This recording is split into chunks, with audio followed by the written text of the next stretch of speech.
Hi everyone, and welcome to the Asia Esports Festival Pokemon Unite competition. And me and Phoenix here are a little bit early to the casting scene. We're just so excited for the games, so we're gonna jump right into the first game that we're gonna cover for you guys, which is the lower bracket round one between Primal 5 and Team Casual.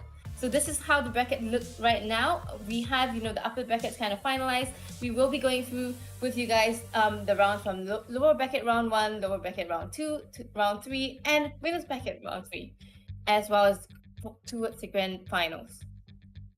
Yes, excited to see both of these teams in this lower bracket final. They did both lose to their respective counterparts in Nolakari and Renaissance, so they're going to need a lot of momentum to be able to win this next game, whoever can come out of it and get into that lower bracket final, however it may turn out. But excited to see how both are going to perform in this next round and see if they can get a nice little counter punch in and continue on and maybe make a push for the grand final, but they will have some tough competition ahead. Yeah, so for those of you guys who are wondering, this game that we're going to watch is between Primal 5 and Casual. So Primal 5 is actually a team that we are quite familiar with. It is kind of like Elite Force team, kind of split off a little bit. So they have a little bit of a new players coming in, and Casuals is kind of a new team to the scene. Never really seen them before, but really excited to see what they're going to bring to us here. I mean, they've already made it relatively deep, being able to make it this far, so it's not a bad effort whatsoever. And looking at both of the bands there, we've got the Dragonite and the Venusaur on the side of Casuals, and then for Primal 5, taking away that Hooper and Serena. I definitely think the Hooper Serena makes a ton of sense. They're very strong at the moment. Hooper never going to be weak with the ability to teleport the team around the map. But interested to see that Venusaur as well as the Dragonite. So I haven't been as familiar with Primal 5, but if those are some common picks from their team, it would make sense to make sure you can take them out and not have to deal with them later. Yep, I think Venusaur and Blissey is one of the Pokemons that are usually quite banned in the games that we have seen so far in the Lion City League or in other competitions as well. So by banning the Venusaur, you still have access to the Blissey, which is really one of the strongest support Pokemon that we have in the game right now. So I think that's a pretty good decision. Maybe they aren't really ready to go against the Venusaur. Maybe that was the Pokemon that they had the trouble with in the earlier games. So yeah, really excited to see this both team compositions and how they actually work out in this game. And we're going right in. And what I am seeing is the Delphox on both sides. So both teams having that sort of strong lockdown potential from range. Has been nerfed just a little bit, but still an incredibly powerful tool. And then we see the Snorlax as well, hoping it's a Flail-Lax. I don't think it will be, but if it is, I'll be very excited to see that one come out the gate swinging. But a strong engage from the side of Casuals as well. Along with that Snorlax, they also have the Charmander, who will become that Charizard and be an absolute menace with Unite. And then, of course, with the Trevenant coming in there later on, just a menace to deal with in that front line. So excited to see what they're going to do here, but a decent comp as well from the side of Primals, a bit more front to back and a bit more standard.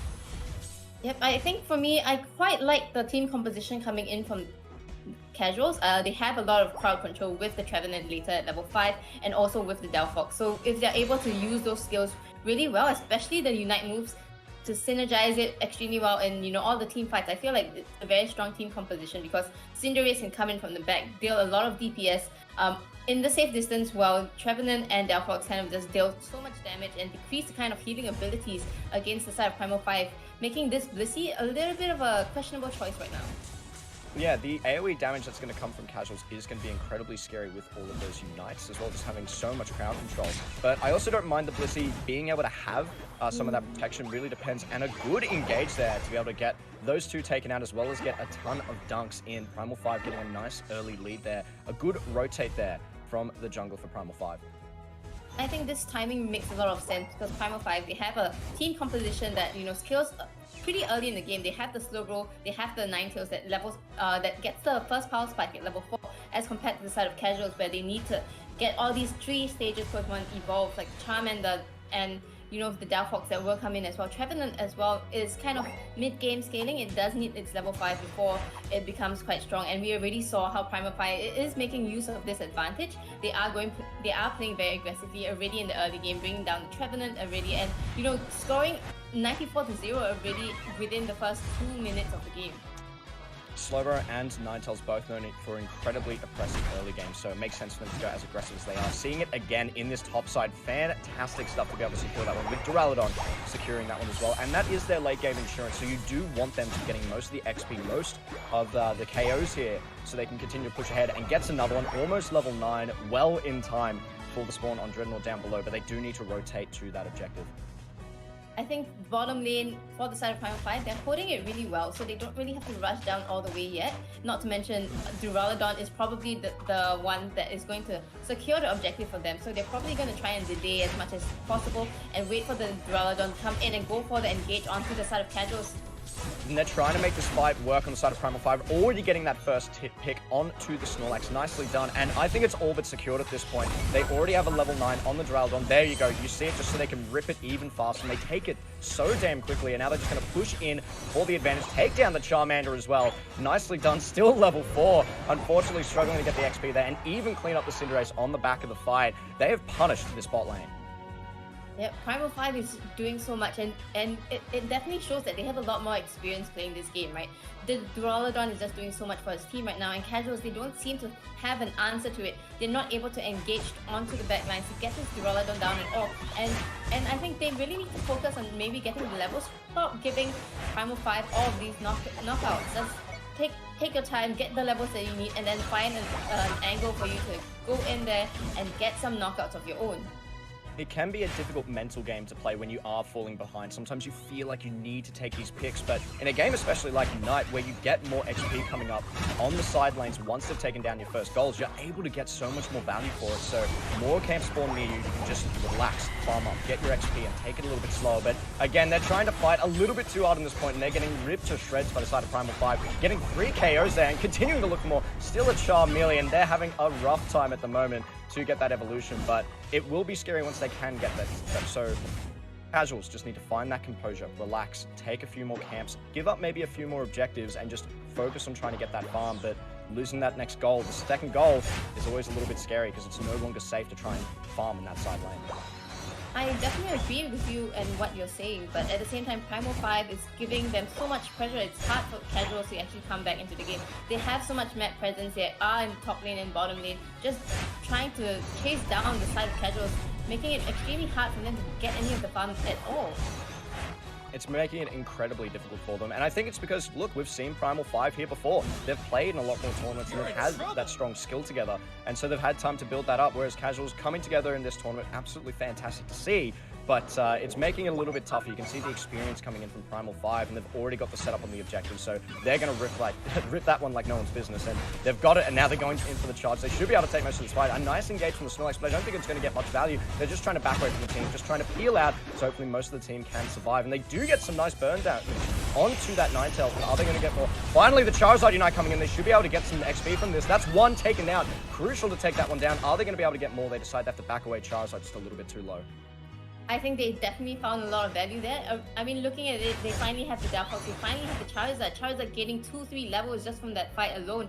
I think that's exactly what Casuals need to do, right? Know the timing of when their Pokemons are going to be, very strong and useful in the prime time in some sense, and you use that to their advantage. I think Primal 5, they were a little bit overconfident there. They went in without realizing that Casuals, they finally have a Unite move, and Casuals, they find value from that.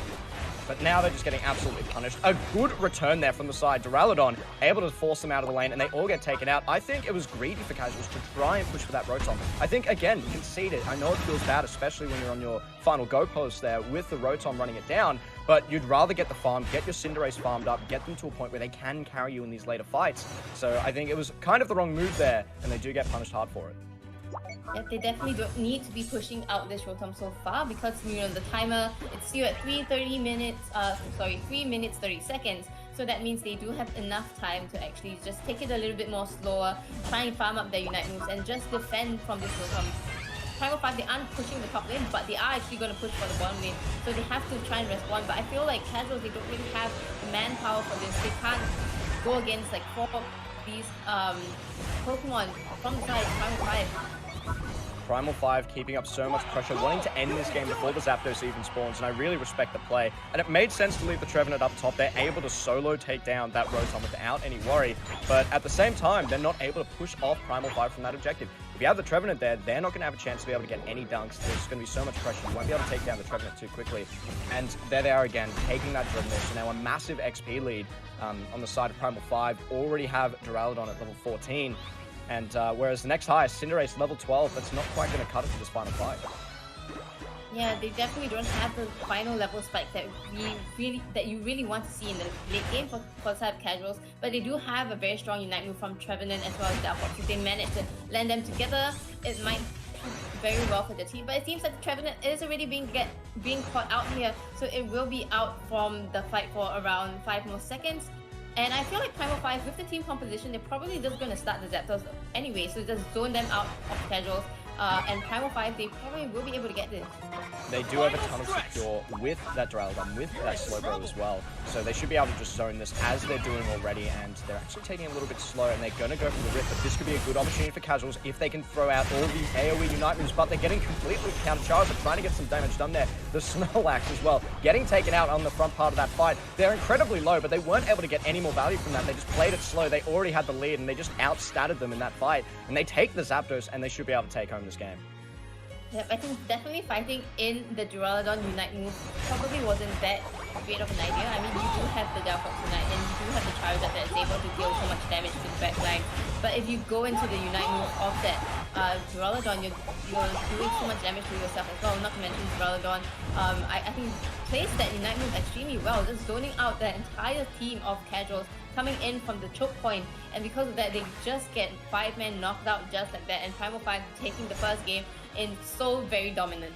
You can do it! That was incredibly dominant, and off the back of a very nice pick onto that Trevenant. It made a lot of sense to go for it, and Trevenant doesn't even feel too bad about getting taken out there. It does suck, but the timer was so low, being level 11, that they were back in time for that spawn. But the only problem is that it meant that casuals didn't have time to set up in a better way. They weren't able to go topside or bot side and try and encroach from there, where they're not going to get caught into such a terrible choke point. And then maybe they have a chance to turn it around if they were able to chain those Unites together. Think about it, the Snorlax, the Trevenant, as well as the Delphox. So much AoE damage can be put onto one spot altogether, and then Charizard goes in, causes a bunch of havoc, and Cinderace just taking people out as they try to exit that area. It was a chance for them to get back into it, but unfortunately, Primals got the read on it and had a much better position in that fight.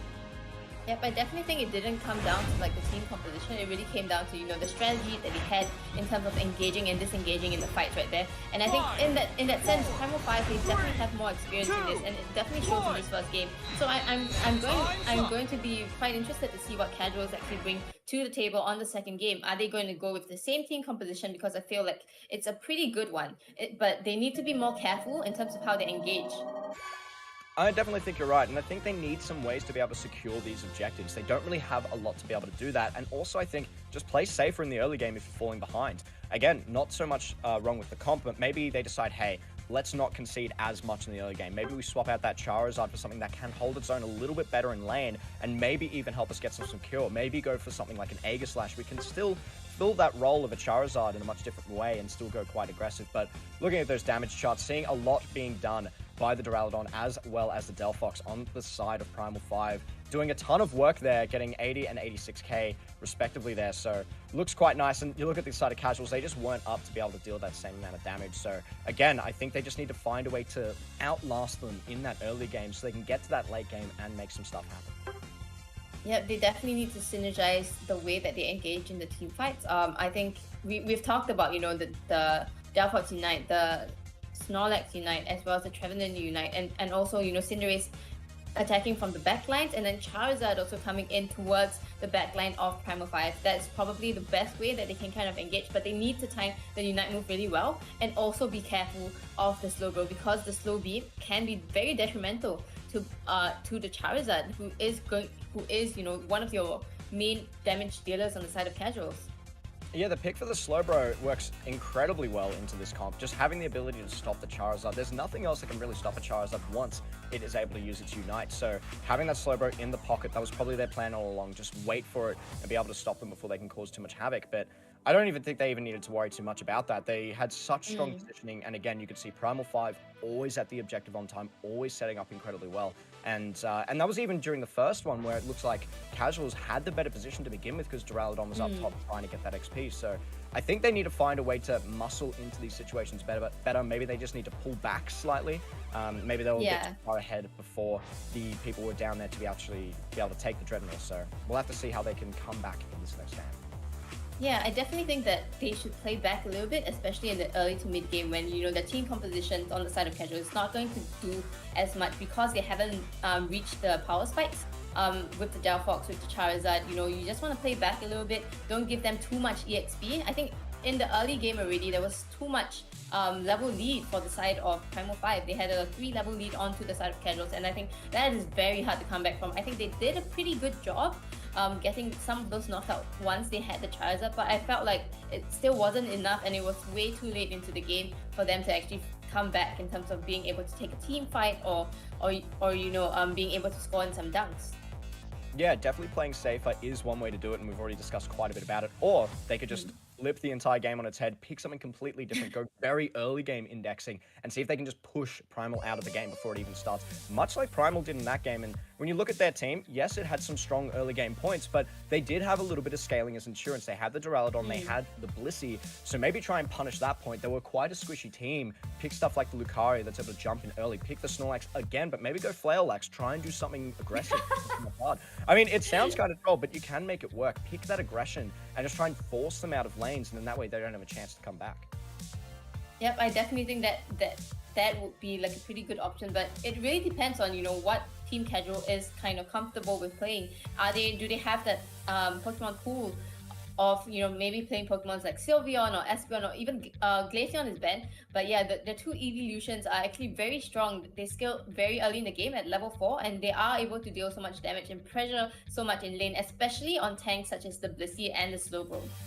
And the early unites as well help for that fight over a Dreadnought, the first one especially. If you can gain that momentum early, you don't have to worry about the late game. If you can just muscle them out, use your unite moves early with those evolutions, and then just pressure the game from there. That could be an interesting adaptation to see. But we'll have to see if Arnold can be able to come back into this one. Yep. And it looks like Primal's will be playing on the top side for this next game. Yep, I think that they are doing like the soft side things that we usually see.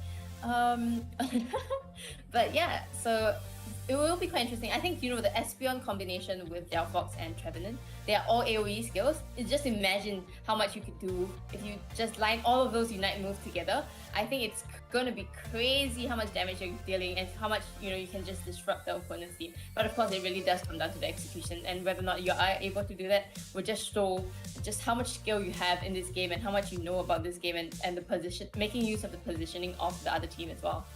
And you noted before, it depends if they're in the character pools for each of these players, right? If they don't have that, they're not going to be able to bring those out. But I definitely think you're right. It already looks like they like the idea of having these big AoE team fighting unites to be able to bring out on the table, and evolutions are a great way to do that, and there's so many other characters that can make that sort of style work.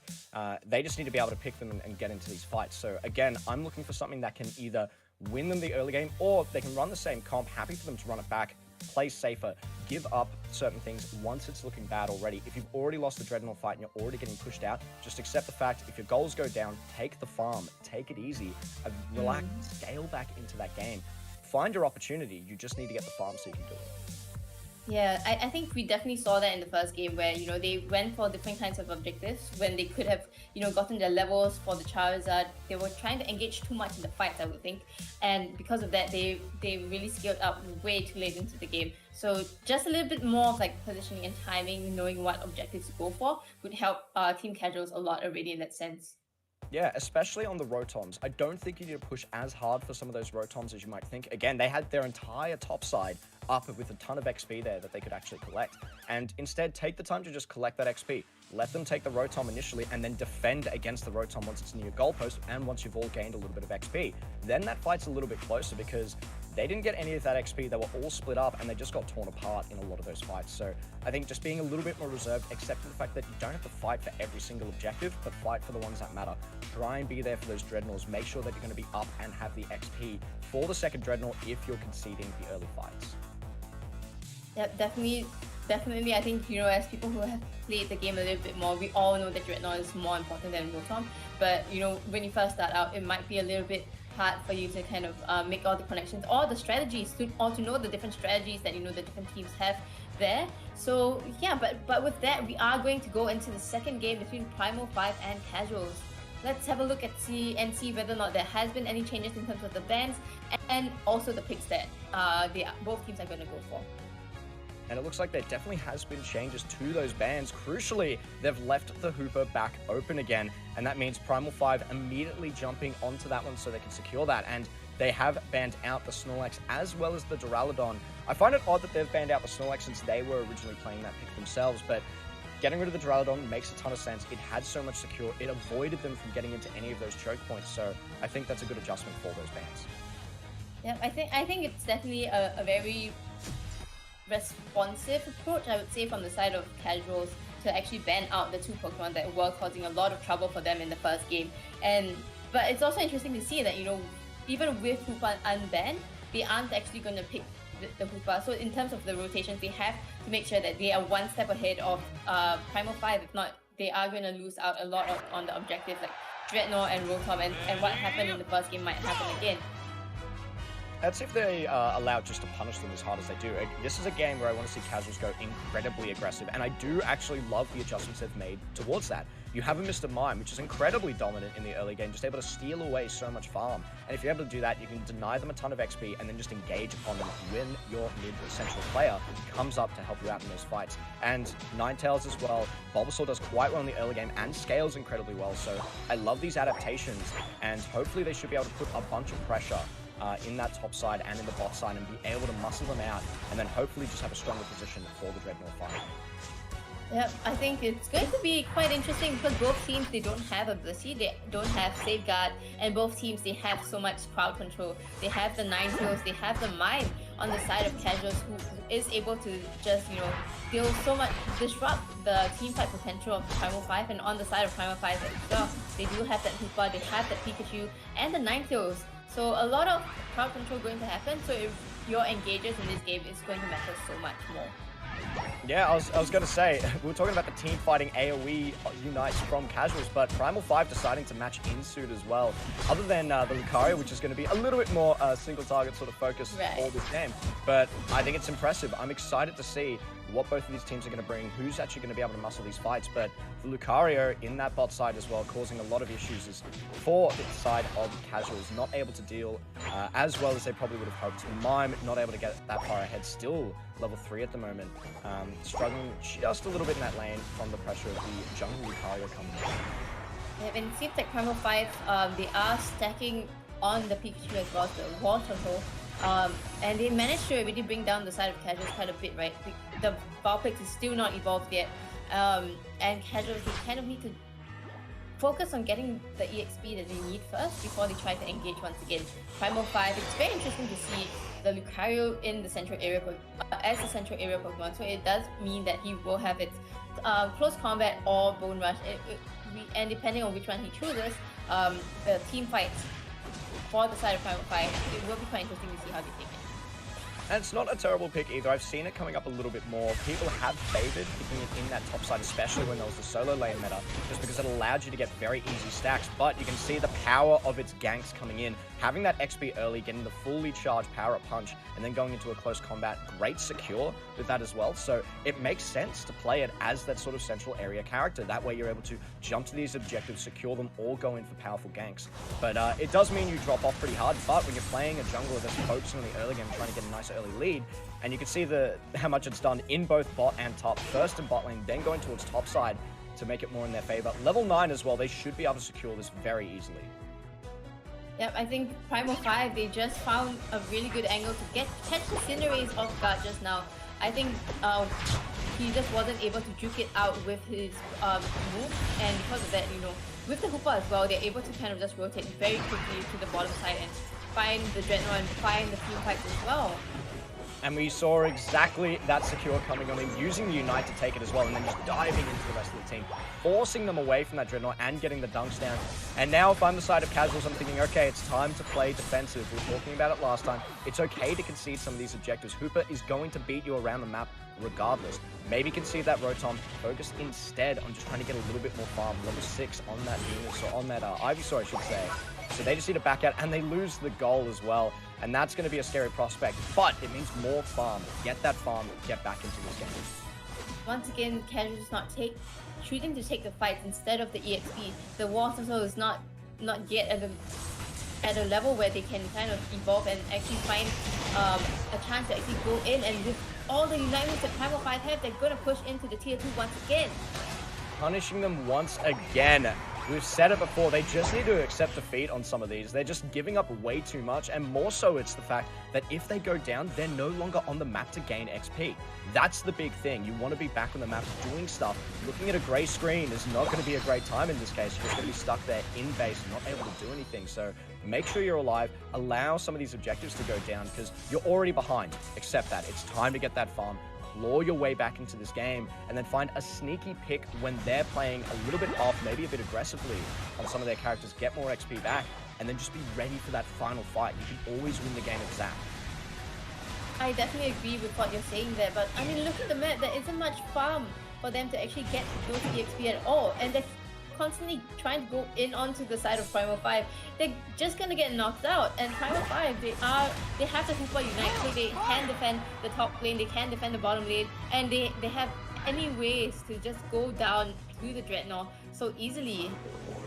Primal 5 playing them like a fiddle at the moment. It's looking a little bit awkward, and once again the Lucario just doing so much damage. Gets a triple, a huge close combat into a power-up punch, just completely decimating the side of Casuals, getting 3 for the price of 1 there.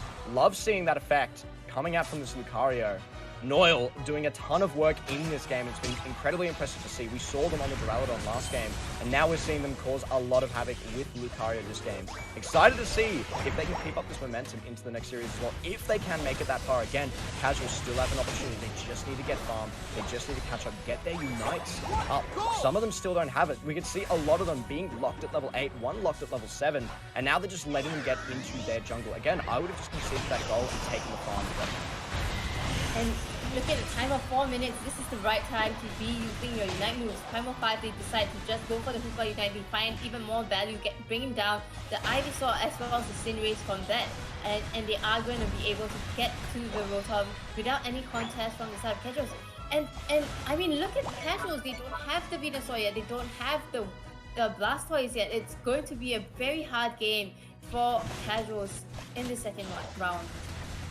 Yeah, we can see that 3 minutes 30 and they still don't have Unites yet on a lot of their characters. Now just 2 of them that are trying to hold out for that one, but they really need to get them ASAP. Get that level 9, get those power spikes going in, and get ready to actually fight for this Zapdos. Again, they're going to be super behind, so it's going to be some sort of a miracle, but if they can chain together their Unites in the right way, and they're able to lock them down, again, Blastoise with really solid positioning is able to keep them locked down and fight incredibly well, and then throw down the rest of the Unites on top of that. They might have a chance to turn this around, but just outstanding them. Primal 5, I think, are doing incredibly well, just muscling them at every point of the map, denying them even their own XP, so they can actually keep them further and further ahead. So I think incredible stuff from Primal 5 in this game. Yep, I honestly feel at this point it's a little bit too hard for Casuals to come back into this at all.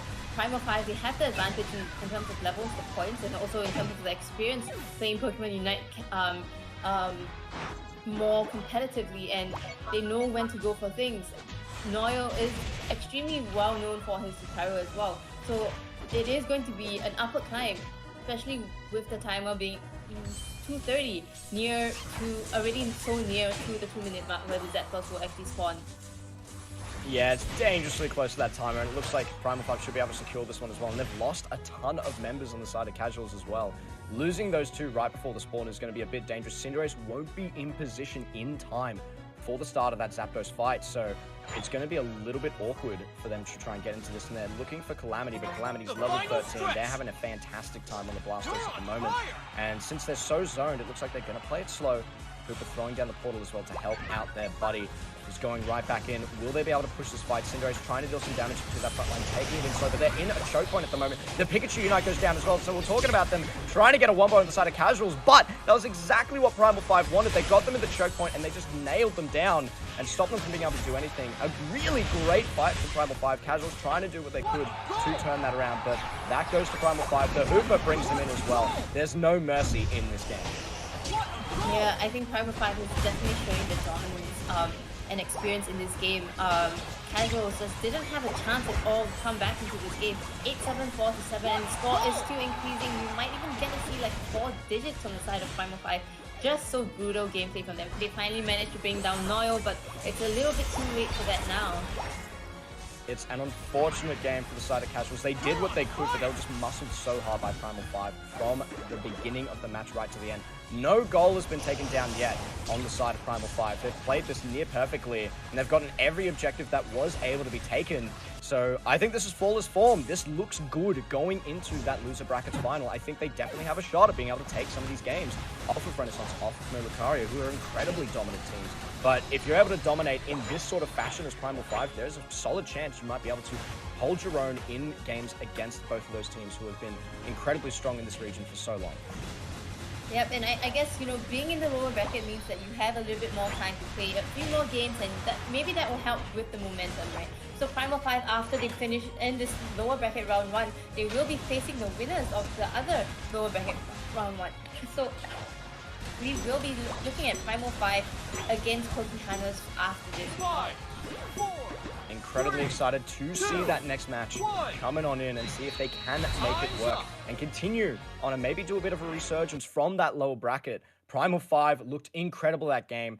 A shout out to Casuals who did their best, had some good ideas there with their comps, and potentially could have set up for something incredible, but tough stuff in that game, I think. Primal 5 just showing off their expertise, and I'm excited to see what they can continue to do in this tournament. Yep, definitely a very dominating performance coming in from Primal 5. But at the same time, to Team Casuals, it's really nice to be, seeing that Pokemon Unite is attracting newer teams as well. I mean, the World Circuit is about to end as well, so it's nice to see more and more teams coming into Pokemon Unite, and hopefully, we are going to be able to grow the scene a little bit more so that we get to see more Pokemon Unite action, even as we go towards the tail end of this year as well as next year. And what I love about seeing new teams coming on is how they change up the meta, what they do, and what they decide to bring into these games, because metas often form, and in that case, people will just follow it almost religiously, and there's not a lot of innovators once it's sort of been solved, but occasionally you can find niche strategies or niche ways to work around certain compositions, and it is a lot rarer in a lot of the standard games for Pokemon Unite. You don't get to have an advantage in the regular ranked scene, but in these tournaments, you do get to see that, so there are ways you can work around teams in interesting ways, and you can kind of take apart a comp in the ban phase as well as find new ways to counter it. So hopefully we get to see more teams and we get to see some more changes to the meta. Yeah, I'm definitely excited to see, them bringing bans into the actual official gameplay. But for now, I think we won't be able to see that. But okay, so with that, let's kind of look at the current bracket stage.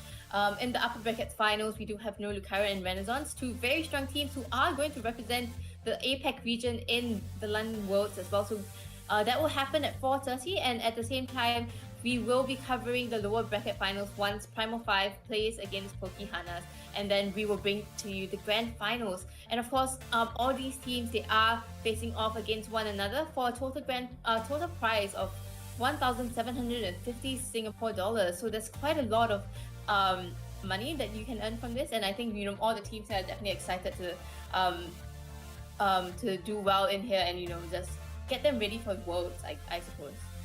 I mean, look, if anyone looks hungry, it was definitely Primal 5. They dominated that last game, so we'll see if everyone else is just as hungry as them to be able to go for that prize money. But again, a long road ahead. They still have to go up against Pokehana. We'll see how they're going to be able to do and see if they can actually take some games with Primal 5, knock them out, and then we'll see if they can continue on as well. But No Lucario and Renaissance still up there in the winner's bracket, and they're both incredibly dominant teams in Pokemon Unite. So we'll see if they can manage to hold their own, still manage to keep up appearances and win this one for one of those two teams, or if there's going to be an upset win. I would be excited to see it. For sure. And I think with that, we are going to go for a short break first before we come back to the game between No Lucario and Renaissance. So we'll see you then. Bye.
And welcome back everyone to the Asia Esports Festival Pokemon Unite competition organized by the Three Big Hats.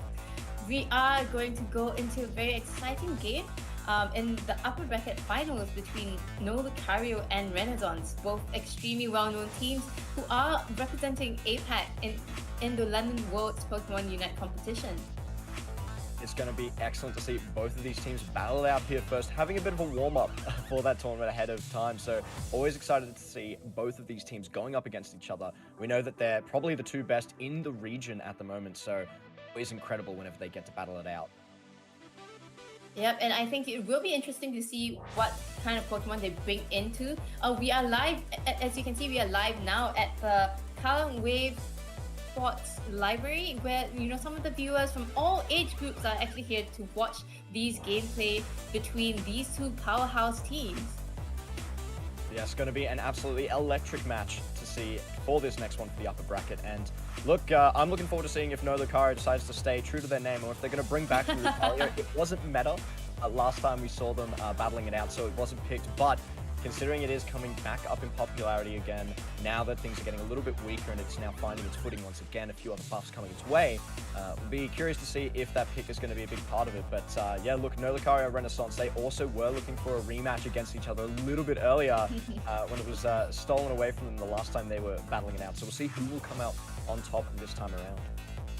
Yeah, and not to mention there is also a lower bracket happening. It will be between Pokihana and Primal 5. Whoever wins that part of the lower bracket will face with one of the losers of this upper bracket finals. So we might still actually get to see the grand finals being a game between No Lucario and Renaissance as well.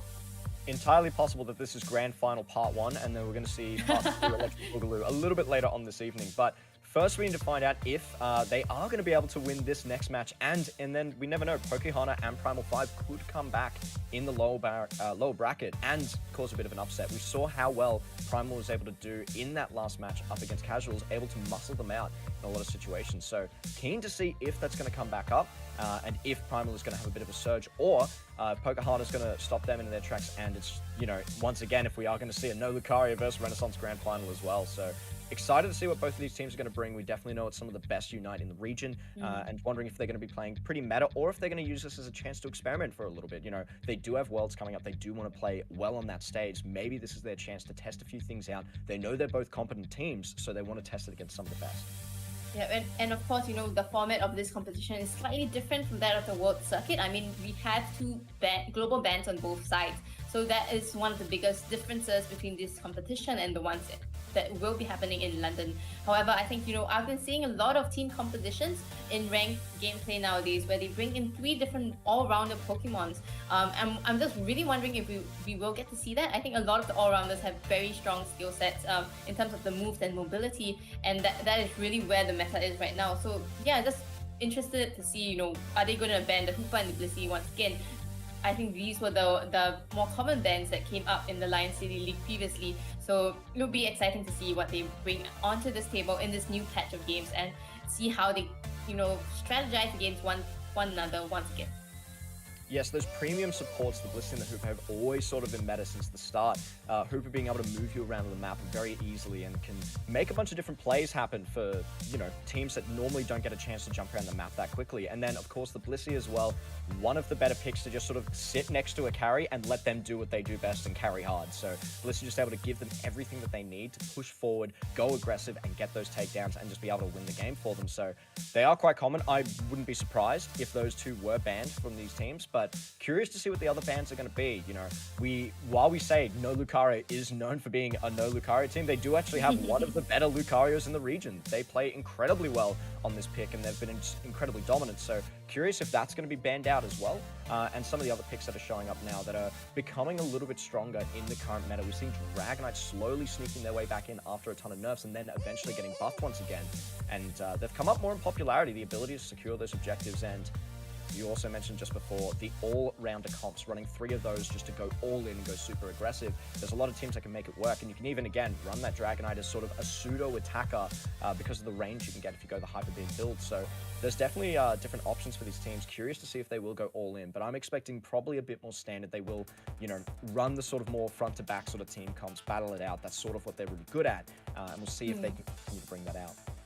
Yeah, both teams definitely play extremely aggressively. We've seen them, they're not the ones to just wait for a team fight to happen. Once they know that they have the Unite moves, they are ready to take the fight. They are the ones to go into the goal zones of the other team and find the fight for themselves. And that's how they have been playing since like the past few seasons as well. So I think that's what we're definitely expecting in this gameplay. And I think Dragonite, as you said, is a really good pick, right? It does get a really good objective secure move at level 8, right? Hyper Beam, or even Outreach, which does so much damage in team fights. If you bring along a Blissey, you're able to kind of make use of the Outreach to great potential. And I think that's also why it has been picked up a lot more in recent days. And I think in terms of the bans, maybe we will be seeing a Serena ban. Serena has constantly been buffed and nerfed, but it's kind of like Lucario. It has a lot of mobility and the skills are very strong in terms of team fight potential. It does AoE damage, and that's always good for team fights, especially when these two teams are known for these team fights. Serena definitely coming back up in popularity once again. The nerfs to Triple Axel were the initial sort of shutdown of the Serena, but then everyone just moved to Stomp, and now everyone still loves that move. They did put a little bit more power back into Triple Axel, but I still feel like Stomp is the way to go. You don't quite get the cheesy resets that you would have liked from the Triple Axel, where you can throw 3 of those in one go, get a stupid amount of healing, and just be able to run the team over. So I'm expecting if they are going to run it, it is going to be a Stomp, but I think banning it out makes a ton of sense. It is an incredibly dominant pick, and better to take it out. It's sort of like a Lucario, but it scales. It allows you to get to that late game sort of an absolute monster, but it fills the same sort of role. Jump into that backline, cause a ton of havoc, and with that scaling power as well as having an AoE stun, you generally want to take that one out. So I'm expecting that we won't see it, usually just because it'll probably get banned. But it would be exciting to see that one, come back into it. It's an incredibly strong pick. Yep, and I think also another all-rounder Pokemon that we haven't really seen so far, but it's a really strong pick. We've seen it do extremely well in the Lion City League is Aegislash, right? It scales into the late game. It does need like 3 stages of evolution, but if you're able to time, both skills well, just switch between your sword mode and as well as the shield mode, you're able to really disrupt the other team. And with that, we're really going into the first game of No Lucario versus Renaissance, and we are completely wrong with the bans. Those are some interesting bans. I actually love seeing that they put the respect out to Zeraora. We have seen Discharge come back up in popularity now that it's been buffed multiple times, but it's finally back up to a point where you can run it again and have massive AoE damage. So now both versions of the build feel pretty strong. So Zeraora, a massive winner of the recent buffs and patches that have come out.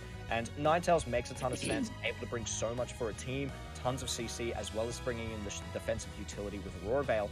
And again, other side, a lot of CC characters getting picked out. The Snorlax, which has come back in popularity, and Cramorant, which has been an interesting redemption story for them. They've kind of been forgotten for the longest time, and there wasn't a massive buff in particular that brought them back, but it was just the meta shifting in the way it did. A few buffs along the way, but over time, it's now become a priority pick. Yep, and I think, Cramorant is definitely a Pokemon we've seen a lot more in ranked recently. It has a lot more mobility now. I think people are using it more, the Air Slash and Dive combination, able to just bring him across the entire map and deal a lot of special attack damage onto all of these Pokemons, especially when, they are going for all these all-rounders that we are actually seeing. I mean, Lucario, we are looking at the Serena being picked up as well, and of course, the Dragonite on the side of Lucario. Ironically, all of the picks that we talked about, we said they were going to get banned out, but instead they were all picked by No Lucario. The Lucario, the Dragonite, the Serena, the Hooper, and the Blissey. Literally everything we talked about. They must have been listening in and heard, hey, we got to pick all of these things. But no, I'm excited to see that comp. It's an incredibly strong comp. And again, triple all-rounder. Makes a lot of sense. Going that Dragonite as well, still having that range sort of attacker in the form of the Dragonite when you go that Hyper Beam build. So I think this is a fantastic comp from the side of No Lucario, and it's going to be incredibly aggressive and impressive. But also, side of Renaissance looking solid as well. Lots of team fight potential with the Pikachu as well as the Machamp coming in from their side. So I'm super excited. It's going to be, can No Lucario keep that momentum, push them through to the end of the game, or will they be able to, Renaissance, just hold back just a little bit, and then once they find their power, get in there, and look, maybe they don't even need to hold back, getting a nice early pull.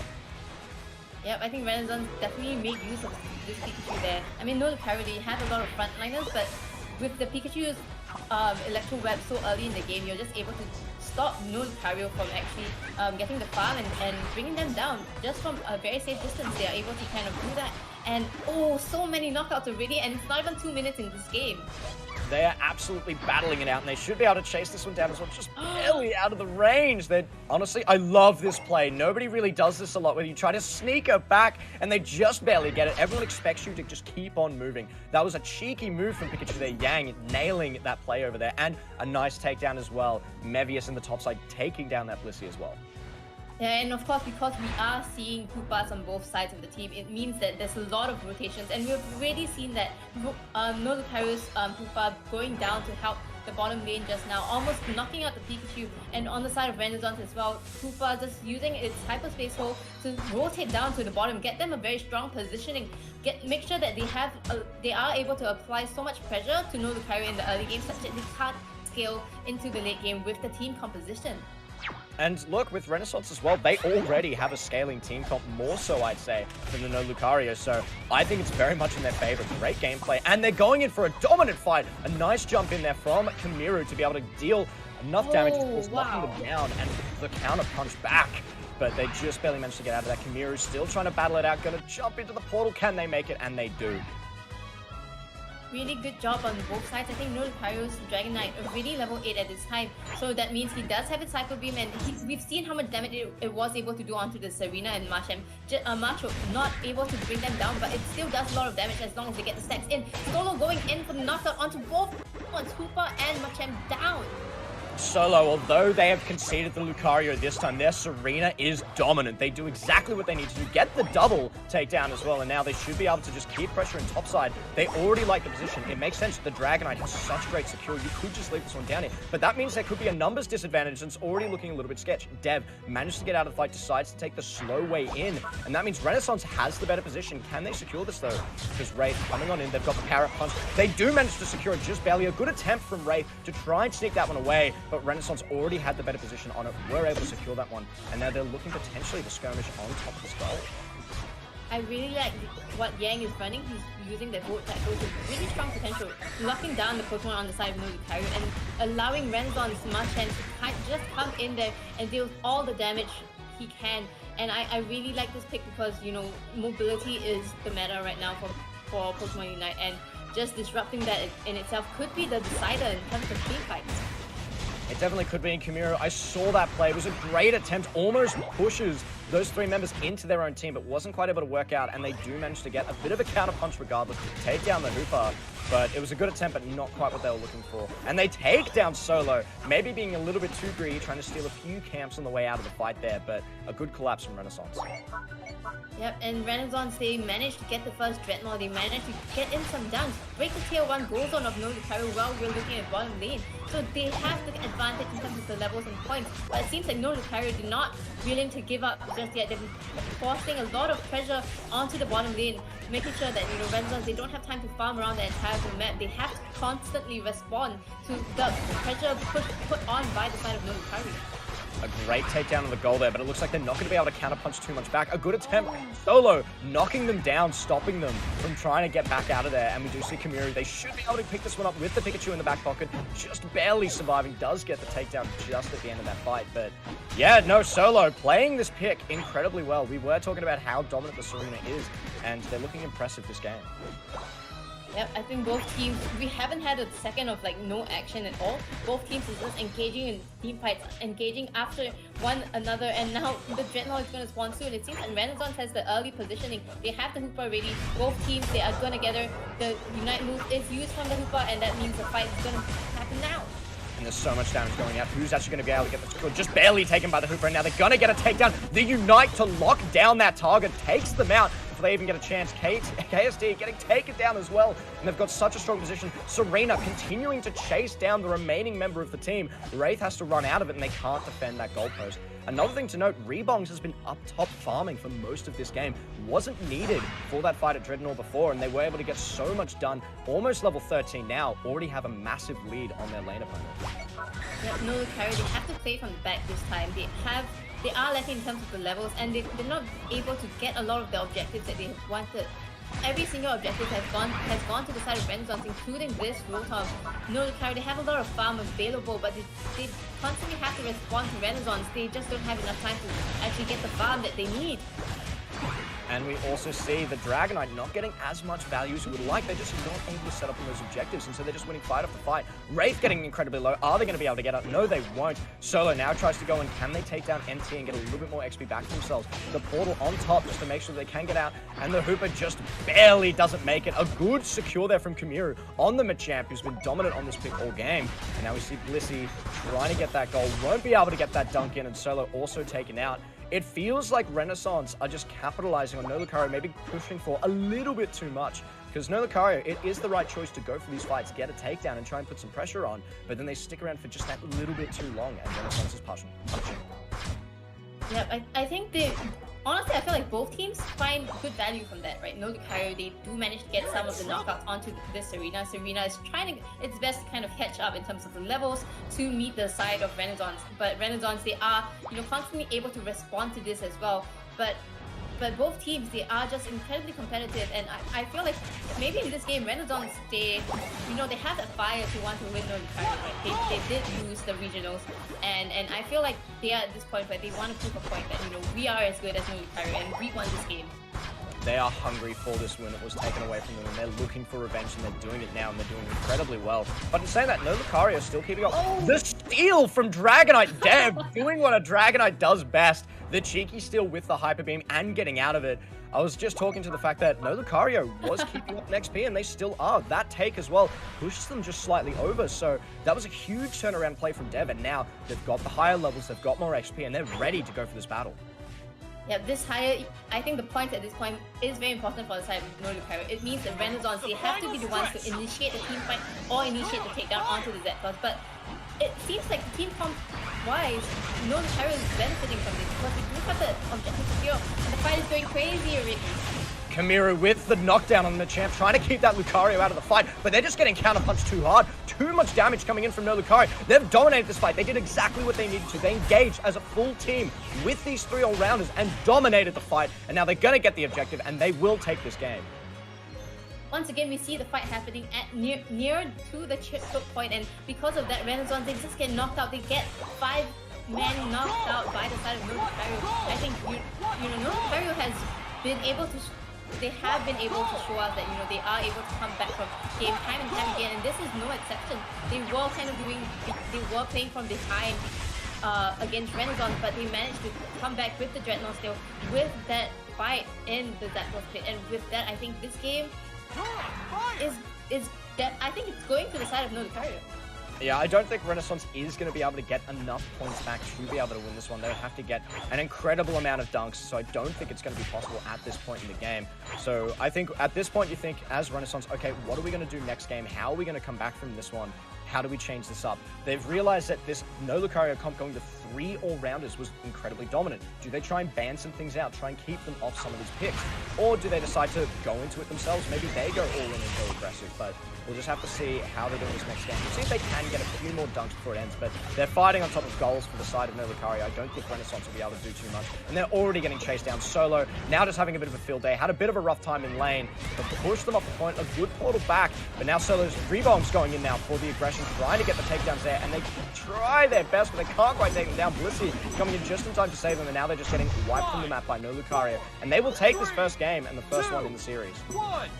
I would say even though they took the first game, it was a very close match between both teams. So, I mean, even in the last push, Renaissance, they had 3 Unite moves, and they clearly knew that that was the best time to kind of go in, engage on them. But unfortunately, I think they were still very clumped up together, and No Lucario was able to kind of use that to their advantage. Using the Hoopa to stun them in position and making sure that Serena and Dragonite is able to deal so much damage to them that they can't come back. Even with the Hoopa Hyperspace Hole bringing them back, they still aren't able to survive long enough for them to actually get those dunks in. But I would say very commendable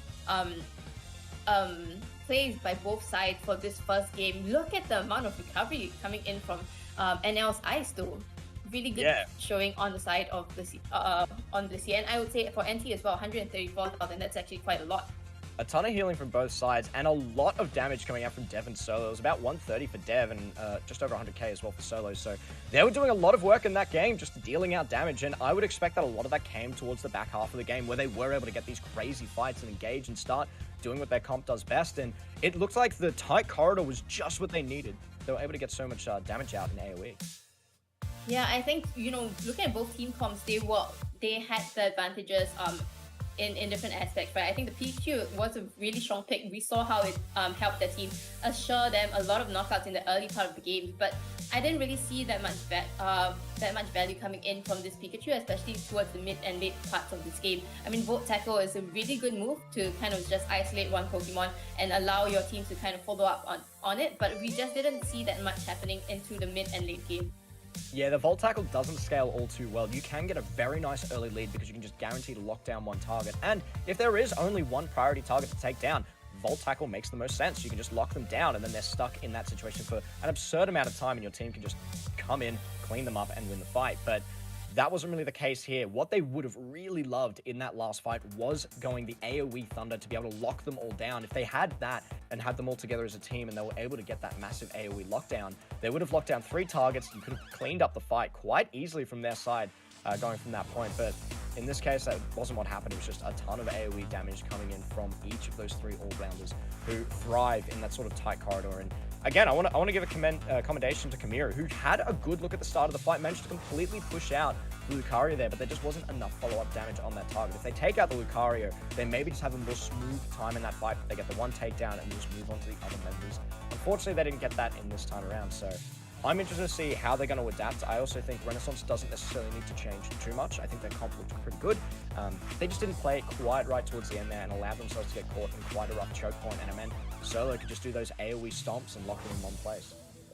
Yeah, definitely. I definitely agree with what you have to say there. I'm just wondering, for the side of Renaissance, was it because, their team composition was a little bit too squishy in the sense that, with all the all-rounders doing so much damage to them, they just couldn't respond or survive long enough for them to actually bring the side of Lucario down. I feel like with the lockdown from Road Tackle, it's a great option, right? But maybe a slow roll might actually be a much better one. I mean, you do have that kind of tank and sustainability built in already, and you also have that slow game to stop, the Dragon Knight or the Serena's Unite move especially, which I think was one of the things that they weren't able to answer in the first game.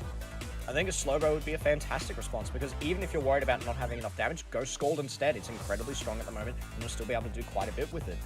Otherwise, if you just want to play more teamfight, more peel, you can go the Surf, you can go the Telekinesis as well. And then you have just so much lockdown on the one character that they can pretty much have enough CC for the rest of the team, and that means you can be a little bit more aggressive with some of these other picks. You can still run, for instance, the Volt Tackle on the Pikachu, so you have that single target lockdown at the start of the fight. So I'd be curious to see how they're going to adapt in the next game and see if this series will make it to a Game 3 situation. But first, we'll have to jump into this next one, see how they're going to counter back.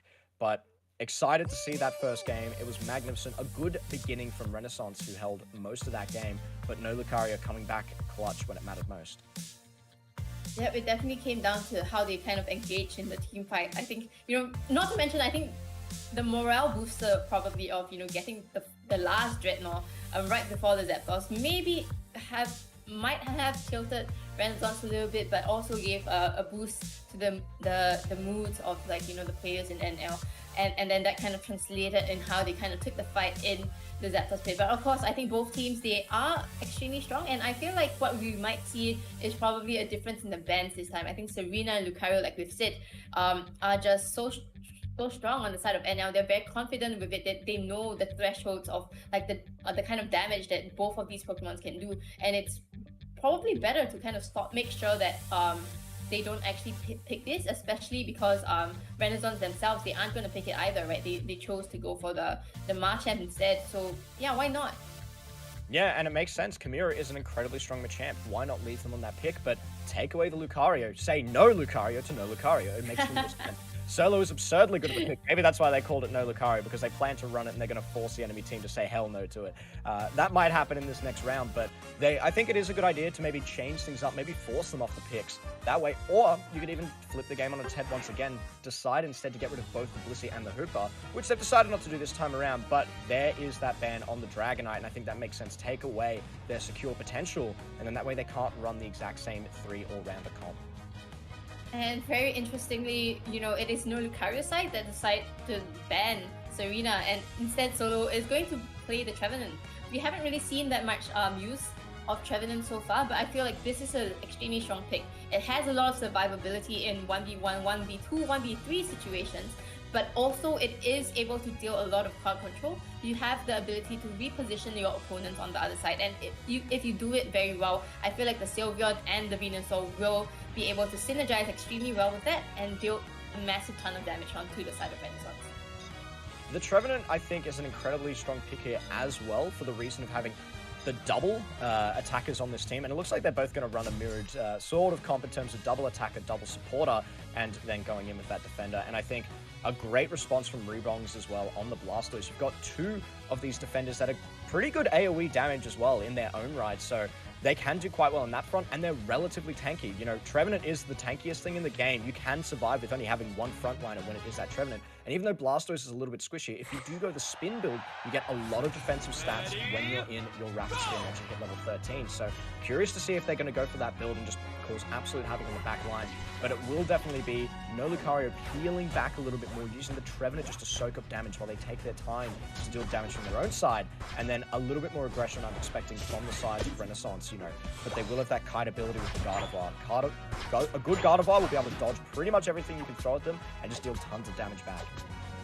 Yep, I think both teams, they have decided to go for something more tanky. And I think it's quite interesting to see, the Sylveon being the one to go into the central area. This means that he has the ability to scale really quickly, because at level 4 he already evolved, and now he's probably going for an early rotation to bottom to pressure the side of Renaissance. Renaissance team composition is a little bit more late game. I mean, they do need to evolve to that Venusaur as well as the Blastoise in order for them to make use of it. But look at that, that's exactly what I was talking about.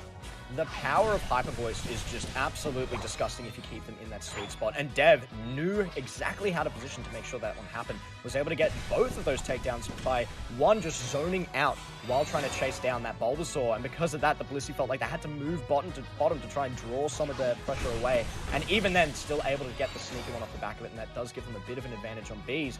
So now, no Lucario looking great on this bot side. And they should have a little bit more scaling for the time being. Renaissance has got to figure out a way to get a bit of a counter punch back on the top side. Yeah, meanwhile at top, I feel like they are able to find a little bit more space with, the 2v2 happening, and of course the Squirtle against this Trevenant. Trevenant is still kind of stumpy right now, and he really isn't able to do that much at this point. He really needs his level 5 before he actually pops off a little bit more, and I think that's kind of why there's not so much action happening at top lane. Both Pokemon, they want to evolve and make sure they have the levels before they kind of engage onto the other side. As you say that, we see the level 5 coming in from the Trevenant, and that's an important level up. That means they can start being a little bit obnoxious, and they're even going in, trying to play on that knife edge, barely get out of that one. So they should be ready to go for this next battle, but there's the first Hooper portal that we're seeing there. They should be able to cause some pressure. Are they going to go towards the bot side? I think they might even just use it to escape, decide just to hold down the fort, but we're seeing some great stuff here, and then we also saw the jungler, the Gardevoir, end up going bot side, trying to alleviate some of that pressure, as that was already looking quite tough for the side of Renaissance. But early game Gardevoir, Curlier, not going to do too much until they actually get to that Gardevoir state. But that's why you put it in jungle, so it can just farm up for free and start getting ahead. And a huge rotation from the side of no Lucario onto the top lane to put a little bit more pressure on Renaissance, who might have almost overextended right there, but they choose a really good time to actually push back and make sure that no Pokemon goes down before the second set of Bs. That's exactly what you want as well, and we're already seeing people getting ready to go. They will be able to just portal straight down there, so no stress on just taking those extra few camps, getting a little bit more XP. Dev maybe going a little bit too aggressive, is level 8, so should be able to unite to try and get some safety, but actually tries to go in all aggressive. I don't mind this play either. They're still able to get out using that extra burst of movement speed. Here comes Wraith as well, trying to get that takedown. They should be able to take down Rebong. Just barely sneaks out, but will they get a Hyper Voice? They do manage to secure it on the backside. Solo trying to push them into the team, just barely missed them as well. Hyper Voice doing a lot of havoc into that back back line, and now Wraith just zoning them off while they start trying to take the Dreadnought, but it did reset, so now it's giving them a little bit more time on the side of Renaissance to potentially come back. But Wraith still in that back line doing a ton of damage. They weren't able to take it down. They wanted to get the position closer to the Dreadnought, but because of that, they sacrificed their positioning, and now they're just getting decimated by the side of No Lucario. And a great stuff from Wraith, who found that pick, who found the pressure, and was able to get so much done. Now they've got the goal down. They should be able to get this one relatively for free. I think the strategy is a little bit different from the first game because of the team composition, right? They are going for something more tanky, and that means they don't have much objective secure. In that sense, this is why the Tier 1 goal zone is broken up so early into this game, and with that, they kind of just use solo to plan this zone and get the Dreadnought without much of the contest at all. While the War Turtle does quite well in lane and is able to bully people around, once they get to that fighting stage, they don't feel as strong until they get to that Blastoise. Once they're on Blastoise, they're an absolute menace, or if they are going to spin build, which they have, they need that level 7, which they do now have at the moment, but unfortunately they've just given up a little bit too much ground. Renaissance is getting pushed back. No Lucario having a bit of a tough time in that first game, but are ready to go, and they do not want to lose this next one, so they're already going hard in this one against them, and they're going to make sure that they can put that final nail in the coffin and make sure that they can win this round against Renaissance. This is exactly what they need to do. They know that Sylveon, it scales better in the early to mid game, and if you want to win with this team composition, you must make sure that you give no space at all to Renaissance, who scales up much better in the late game. By just delaying their late game scaling, with the Sylveon right now, they are able to make sure that, you know, he doesn't scale down either. In saying that though, Gardevoir level 9 is at that power spike, but they are getting incredibly low, trying to fight on top of this goal, but the Rotom does deny any of that healing, and they keep getting so much pressure. Take down the Venu, they take down the War Turtle, and they're getting a lot of dunks in. They want to try and get a cheeky 40, and unfortunately Hooper wasn't able to get another one in because they were in their Unite form. They're not able to go for a dunk when they're like that, so it did have to get taken by the Sylvie, but that's still a nice 40 over the top of it, and still a pretty good over dunk overall. Now just getting chased down by Yang, but I don't think they're going to be able to get much value. This Trevenant is being a very strong front liner for the side of No Lucario, not allowing Renaissance to come in close at all to them, and not to mention defending his best squishy Pokemon behind Dev on the Sylveon. And Wraith does get caught out there, and it looks like they will try and go for the Sylveon, but the Sylveon throws the Unite, able to survive a little bit longer. Yang trying to cause havoc in the back line, but Dev ends up getting the takedown themselves. They are incredibly low, though, and now it's looking very much in the side of Renaissance's favor, and they have a better positioning. They have more members up and ready to go. We will see the Gardevoir coming soon. There goes the portal, so the Gardevoir can get their Kamiru. Will be dealing a ton of damage on this backside of the fight. And there's the Unite just to try and zone them off. A great Unite there. It doesn't look like it gets much value because there are no knockups, but it does keep everyone out of the fight. And they get the takedown. Just barely missed on that Hooper, who teleports out of the fight. But they do take down the Venu. Now they're chasing after Solo, who's in a bit of an awkward spot, trying to stop them from taking this down. A good counter Unite back, and it should still come up in time. Does a lot of value for them. They get one takedown, 2 as well, 3 now, and they're continuing to push for this fight. They're Solo, Rebong's just trying to escape, just barely gets taken out as well. Nicely done from No Lucario, and that was right off the back of Solo on that Trevenant. That Unite move right there was so well timed. I mean, it is an AoE skill, and it also increases the amount of damage that, you know, the other side actually takes in. Sylveon coming in right there and then allowed it to do so much damage, and they bring down 4 Pokemon on the side of Renaissance. The score is 0-286. No Lucario is playing extremely well in this game. Renaissance looked like they were beginning to get a counter punch, but unfortunately just so dominant. What I want to call out as well is Wraith almost playing like a frontliner in these fights, and I actually love seeing it. They're taking advantage of the lifesteal that you can get by using that Giga Drain, but they do get taken out, maybe a bit too aggressive from their side. Yang doing a lot of work in this fight, just barely able to stay up. Nicely done to get that counter hit in, and that's a lot of XP in the pockets of Renaissance. And now they have the numbers, they have the Pokemon ready to take the tier 1 maybe, as well as get the Rotom. But of course, Dev is trying his best, but he's only 1 Pokemon against 4. How is he going to be able to defend this? He goes down as well, giving Renaissance even more EXP. They get the Rotom, and I think they will be able to pressure onto the tier 1 goals and finally score some goals of their own. They desperately need a little bit of dunks in just to make sure the threat on Zapdos isn't as scary. You never want to be completely behind. Now, it's just 2 goals and you should be well ahead once you get that Zapdos, but we'll just have to wait and see if they can make that work. They're beginning for this fight. They're getting the setup that they need. They're kind of all over the place. Solo right in the middle of the pit. Are they going to be able to make this fight happen? They do get the knock up, and we do see a better position from Renaissance, though. They're immediately knocking them down. A good Unite from Yang as well to deal a ton of damage and zone them out, but the healing from Blissey. Ice does get taken off at the end of it. Wraith trying their best to stay in this fight now, though, but Renaissance has just come back in the battle, and it's definitely been the story of this series. You might be winning in the game to begin with, but if you're behind, you will just have that better zap fight. They flip it there. KST trying to make sure they can bring anyone in. Here comes Dev. Can they steal it away? Just barely misses it, gets taken out, but that means it will go to the side of Renaissance, but they still need to get 3 dunks in. They need to go in quickly. They don't even get it on the bot side. They have to get these next 2 in, otherwise they are just behind, and it's going to be incredibly awkward for them. But Blissey trying to make it to that point. Will they make it? They need to get this dunk, but it is Solo on the Trevenant pushing them back, and that's why we love that pick. And Yang isn't even able to get a dunk, but now they're going for the bot side. Can they quickly sneak this in? Blissey just barely able to get it. Yang, can they make it happen? And it looks like they did get taken down. Unfortunately, that means no Lucario in the lead. Renaissance need to mount a comeback. I honestly felt that that was a very good decision coming in from the side of Renaissance. They bring out Hoopa on the side of No Lucario, and because of that, No Lucario, they don't get a very good positioning into the Zapdos fight. So Renaissance, they immediately start the Zapdos, and they manage to get it done so extremely well. No Lucario tries to delay it, but even then, No Lucario, they still have more points than the side of Renaissance. They know they just need to defend, and that's exactly what they're trying to do. We're talking about having those early dunks as an advantage, and it's happened for No Lucario. Now there is still one that they need to get, but it is a hard one to defend. They just need to get this one, but can they make it happen? They're running out of time. The rest of the team isn't quite in position. There's the Hooper Unite, and that's exactly what we needed to see. Can everyone get in position? A massive Unite coming out from the Blastoise, but it's incredibly close to time. They need any sort of dunks. Can they make it happen? That is a big dunk, but I'm not sure if it's going to be enough. Can they still make this work? The Blissey gets another 6 in. I'm not sure if it's enough yet. This is a close game. I think they actually managed to get enough. We'll just have to wait for kind of to come up. Yeah. Just look, barely! Score. That's so close. You were devastated if you're the side of No Lucario, just trying your best to hold it out, and they almost get it, but Renaissance coming back right at the end to finish that one in fantastic fashion. Those last couple of dunks from the Gardevoir, from the Blissey, able to make that one a win in their favor. Yep, I was definitely looking at the scores right there, and I knew that they kind of just needed like less than 100 points. At first, I think the 78 was just not enough, but then they managed to score in the 12, and with that, they actually managed to win the game.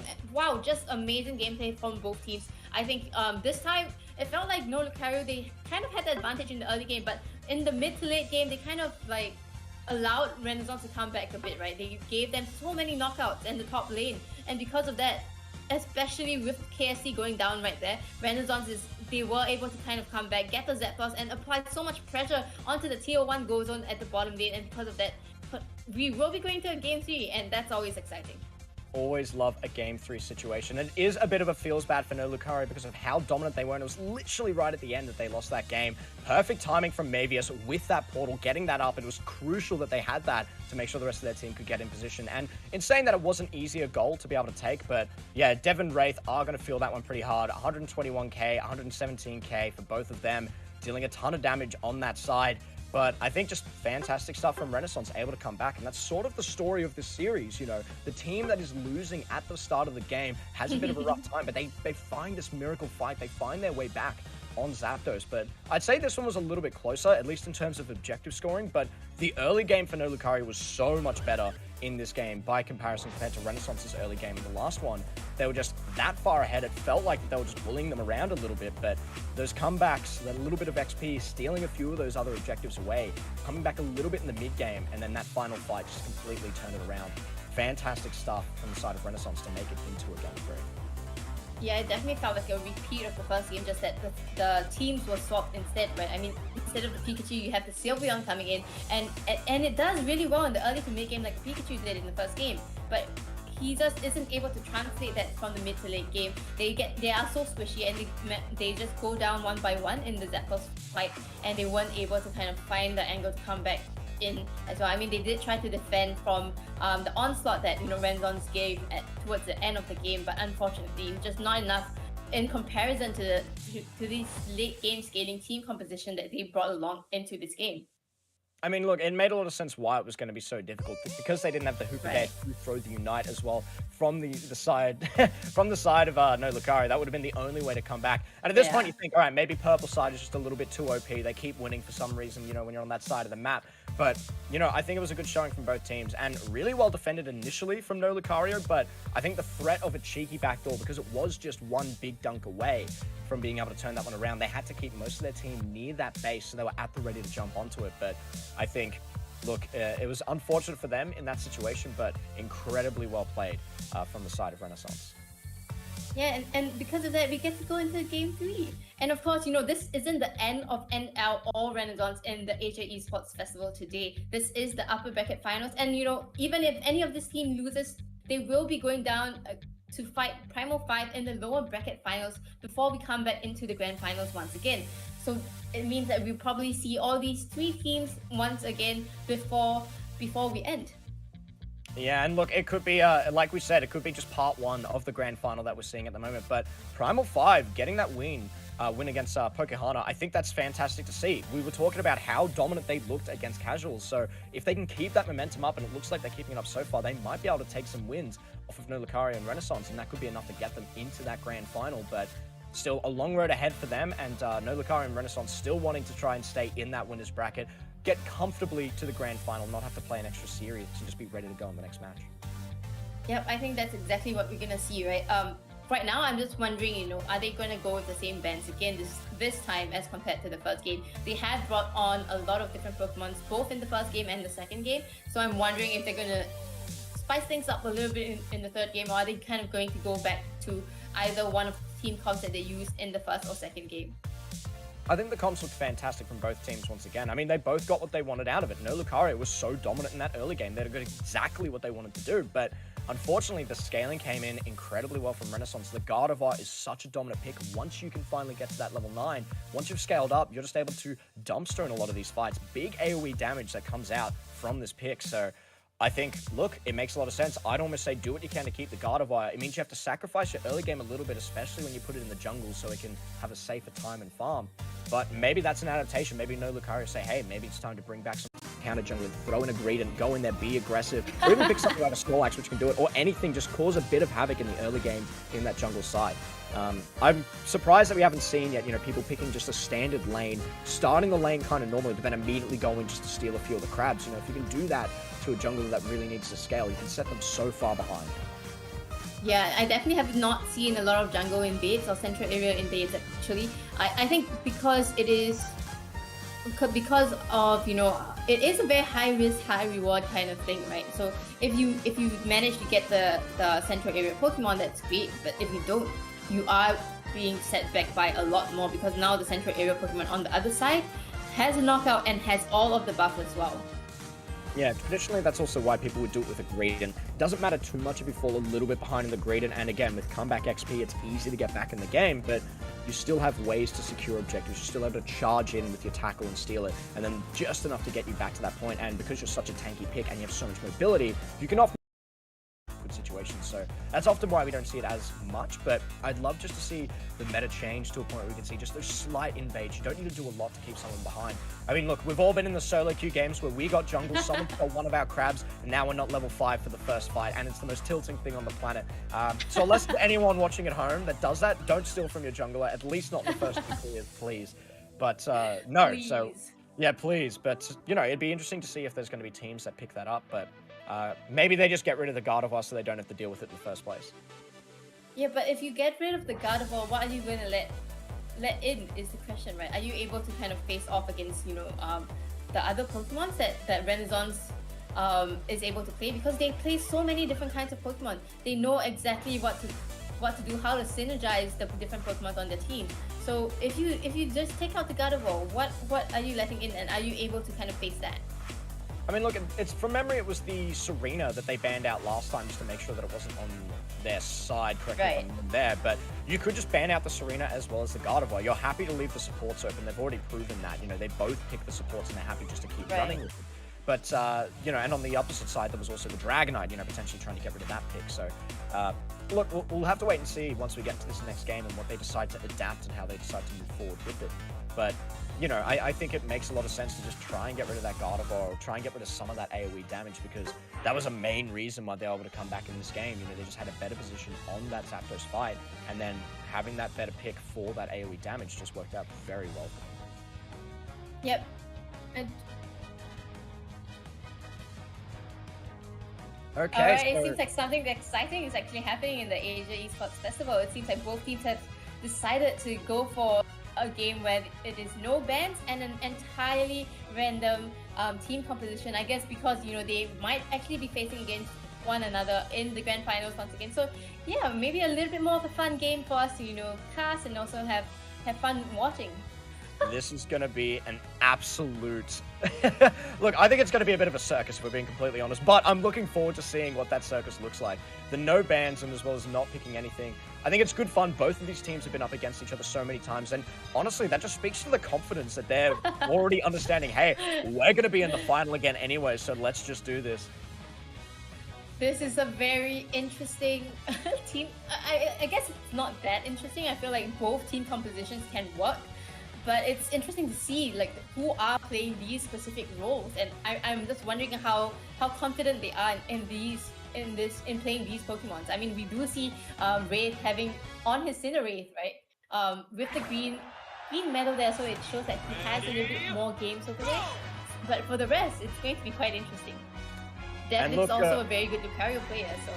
Yeah, Dev on the Lucario. I think he's at home on this pick and very ready to go and make this one work. But curious to see how they're actually going to pan this out. They do decide to play pretty standard in a 2-1-2, but the double Eevee is what I am seeing inside of Renaissance, and that means a nice early game setup.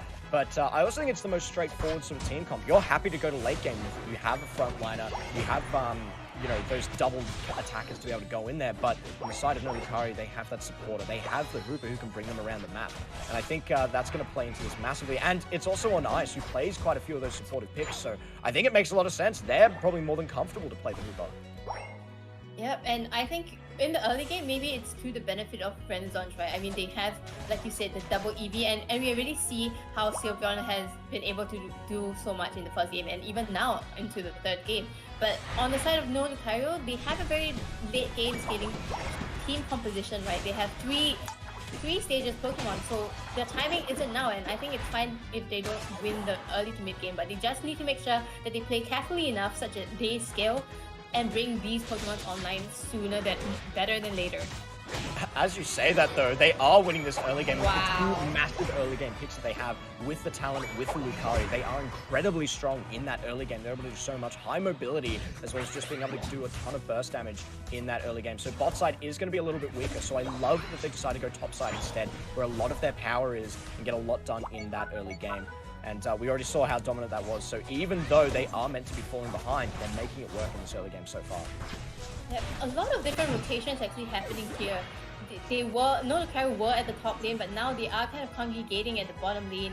I guess with Hoopa, that's just the kind of things that you're able to do, right? And they are trying to pressure to make sure that, you know, this slow roll doesn't come online at all. I feel like this slow roll is going to be one of the stronger determiner of like who actually wins this game, because like if they manage to bring down like Greninja or Cinderace, that's a lot of damage down for the side of Lucario. Yeah, and generally they're two picks that are highly mobile, so it's normally pretty hard to try and lock them down, but you literally have a point-and-click lockdown that'll last for so long, and if you can get it on either of those two picks, it should be able to turn the fight around. So, again, I think the side of Renaissance, the way they want to approach fights is a little bit more straightforward once you get into those mid-late game team fights, but the side of no Lucario just scaling incredibly well. Even though it's slightly more awkward for them to engage, they have to kind of rely on burst damage from the Lucario to get in there, but it might be enough to be able to turn this one around, and it means they just need a little bit of safety. And then Dev going in there, showing off what they can do on this pick, getting so many resets there and taking them all down. And they should be able to get Mevius to just try to burst this one out. I think they maybe should have just used that to run away. They tried to get the counter, and it was so close. Ice knew that they had that in the bag and just barely managed to secure it. Yep, this game is going a little bit slower as compared to what we're kind of used to, but you know, I feel like both teams are adapting really well to unique team composition that they're kind of like a random that they have randomized. I mean, Renaissance they lose out in terms of the lanes, but they managed to get the first hit, no, and that gives them a little bit more EXP for them to actually scale. But at the same time, no Lucario, they have the Cinderace, they have the Greninja, they have the Talonflame, and once all of these Pokemons are level 9, I feel like they have to go in for an engage on the side of Renaissance and get all these EXP, get all of these needs for them to scale into the late game. They definitely need that. And what I find interesting as well, the Slowbro has come online now, but decided to go the Telekinesis instead of the Amnesia, but kept the Scald as well. So curious to see how that's going to perform. They do need that sort of lockdown, so they might be able to lock down 2 targets in fights, which is what makes it very scary. They throw down the initial Telekinesis and then go in with the Unite move as well. Getting that double lockdown, that could be what turns this game around. We're already talking about it before. And the scaling as well, both of those EVs are now fully online and they're ready to go. So we'll see if Renaissance is able to mount a bit of a comeback and if they can continue on in the winner's bracket. All right. In my opinion, I feel like no Lucario, they have the advantage in terms of team fights, but in terms of taking objectives, I feel like Renaissance definitely has it. They have the Dragonite, they have you know, the Sylveons and the Espeon just being able to burst down so much damage so quickly.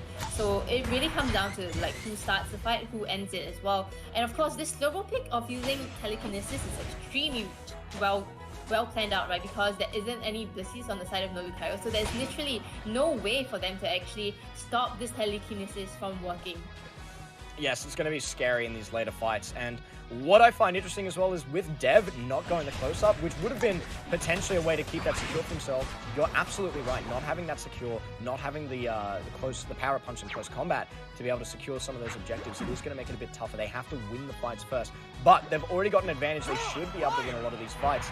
Otherwise, it is going to be on either Unites coming out from the Cinderace, from that Greninja, or seeing the Talonflame go in there with the Fly to try and get something done. But they're encroaching onto this fight. They're already getting quite low. Lucario tries to get the steal on that one. Wasn't able to get it with the burst damage. Wasn't actually expecting them to not go for the fight. The Machamp secures that one. And now Dev is caught out of position. Renaissance has started to scale, and now they're in that position. But they're getting taken down. Ice doing a ton on this pick. Going aggressive on the Hooper, but the counter back from Renaissance. And now Talon solo is caught out a little bit by themselves. Can they get another takedown before it returns? No, they cannot.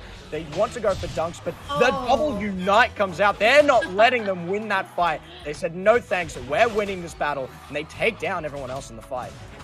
Renaissance gets the Dreadnought, but you know Lucario, like we've said, team comp-wise, they are there for team fights, and they're showing exactly why this is the case. They are doing so well in all the team fights. They're forcing it out of the side of Renaissance. So you know, both sides doing extremely well at this point. I mean, no Lucario does have a little bit more points. They have a little bit more levels as well, but Renaissance, if they force out any objectives, I feel like they might be able to just get the Zeppelin instead. Oh, and Dev showing off just a little bit. The huge burst damage there coming in from the resets on their dash. Love seeing that one come through. Wraith getting incredibly low. Just barely gets out of that. Looked like they were about to go back in and they'll port it out. I think you actually say thank you to the portal forcing you out there. Otherwise, you just dive into your death. I've done that a million times. I know what the Cinderace life is like. So a very fortunate port back out for Wraith there, and now they're just dominating this game. What was looking like Renaissance being in quite a strong position for a while. No Lucario doing exactly what they need to do, dumpstering these people in the fights. This Lucario on the side of no Lucario, which is always ironic to think of, just being a massive player in this game. Yeah, I think irony is definitely something that no Lucario loves, because they have just so many players who are so good at playing Lucario. Dev is also known to be one of the best Lucarios, I think, in the region as well, and he's definitely showing it off in this game with his Bone Rush and extreme speed combination. And one thing to note, though, is no Lucario have gone for the earlier game objectives, going a lot for that Rotom, whereas Renaissance, the reason why they're still in this game is that control of getting a ton of XP, but keeping on top of the Dreadnoughts as well. And they should have the secure to get this one as well. Rebongs is in position, but they've decided to go for the fight instead. Will they be able to secure this? They get the Cinderace taken down, but a nice takedown on the backside as well from Solo going in there with that Talon, but KST on the Greninja. Will they be able to get it? But the secure from Dragonite is just too good, and they will lock them down. There's the lockdown we were talking about. Now there's 20 seconds left for them to get ready for this fight. Dev will look for it, but I think they're just going to try and find an exit. Yeah, this is not what you want to do as No Lucario. We've seen this happen in the second game, and because of he just manages to escape, and because of that, they are able to reposition themselves for this Zapdos fight. And it seems like we have very sneaky super positioning right there.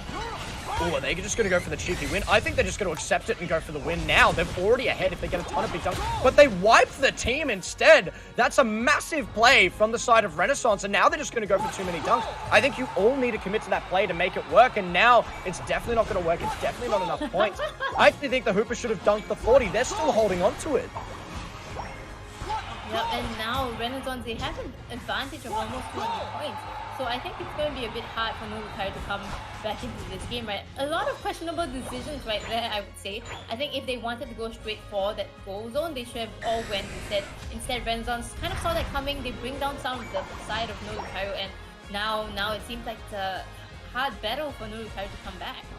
Renaissance taking advantage of their massive AoE damage to stop anyone from being able to do anything in that fight, to be able to portal back. And I think that was a huge heads-up play. They would have seen the Hooper. The Hooper was standing there for quite some time. They were ready to go on it, but they decided, no, we're going to quickly fight them now, burst them down while they're missing a member.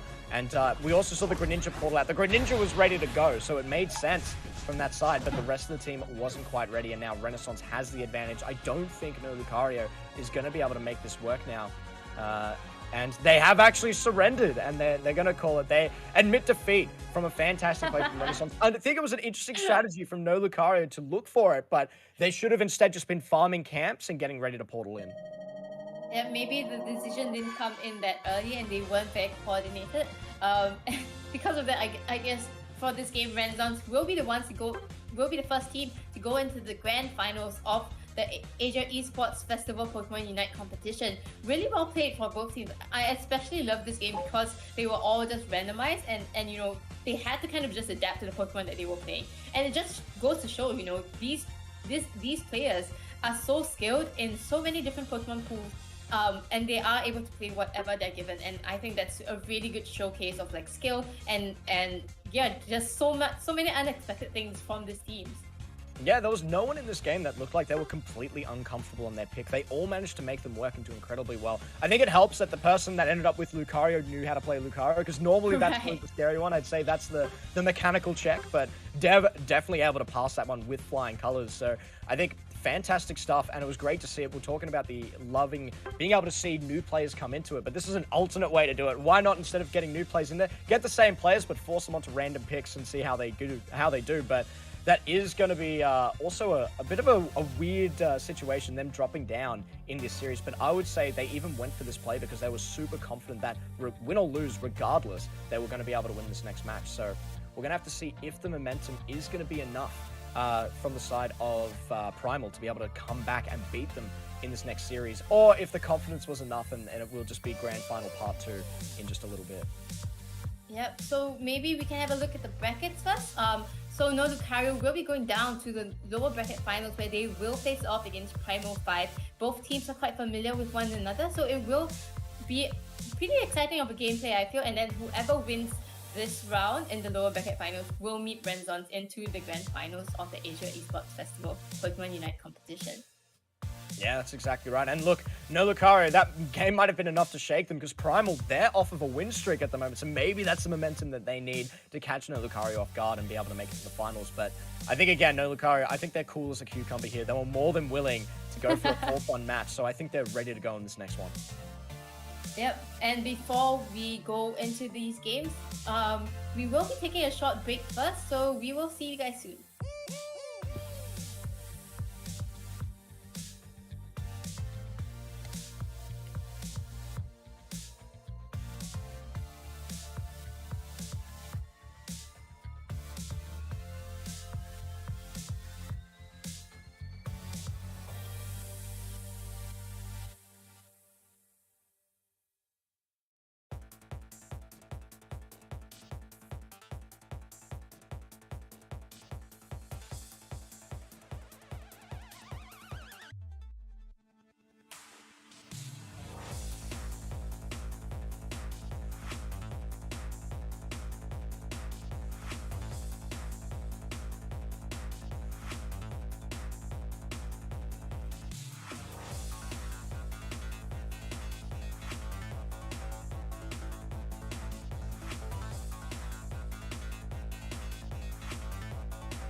and welcome back once again to the Asia Esports Festival Pokemon Unite competition. We managed to see some really good gameplay just now in the upper bracket finals, but now we are going to bring it back down to the lower bracket finals, and we have it will be against Primal 5 against No Lucario.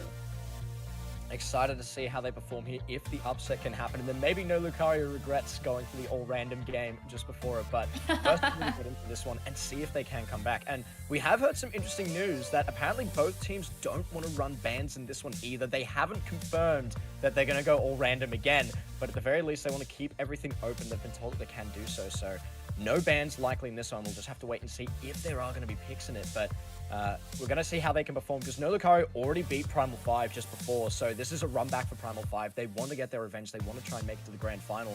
So I think picks are still going to happen. I think they are going to give it their best and try and push through. But we'll just have to wait and see once we get into this game.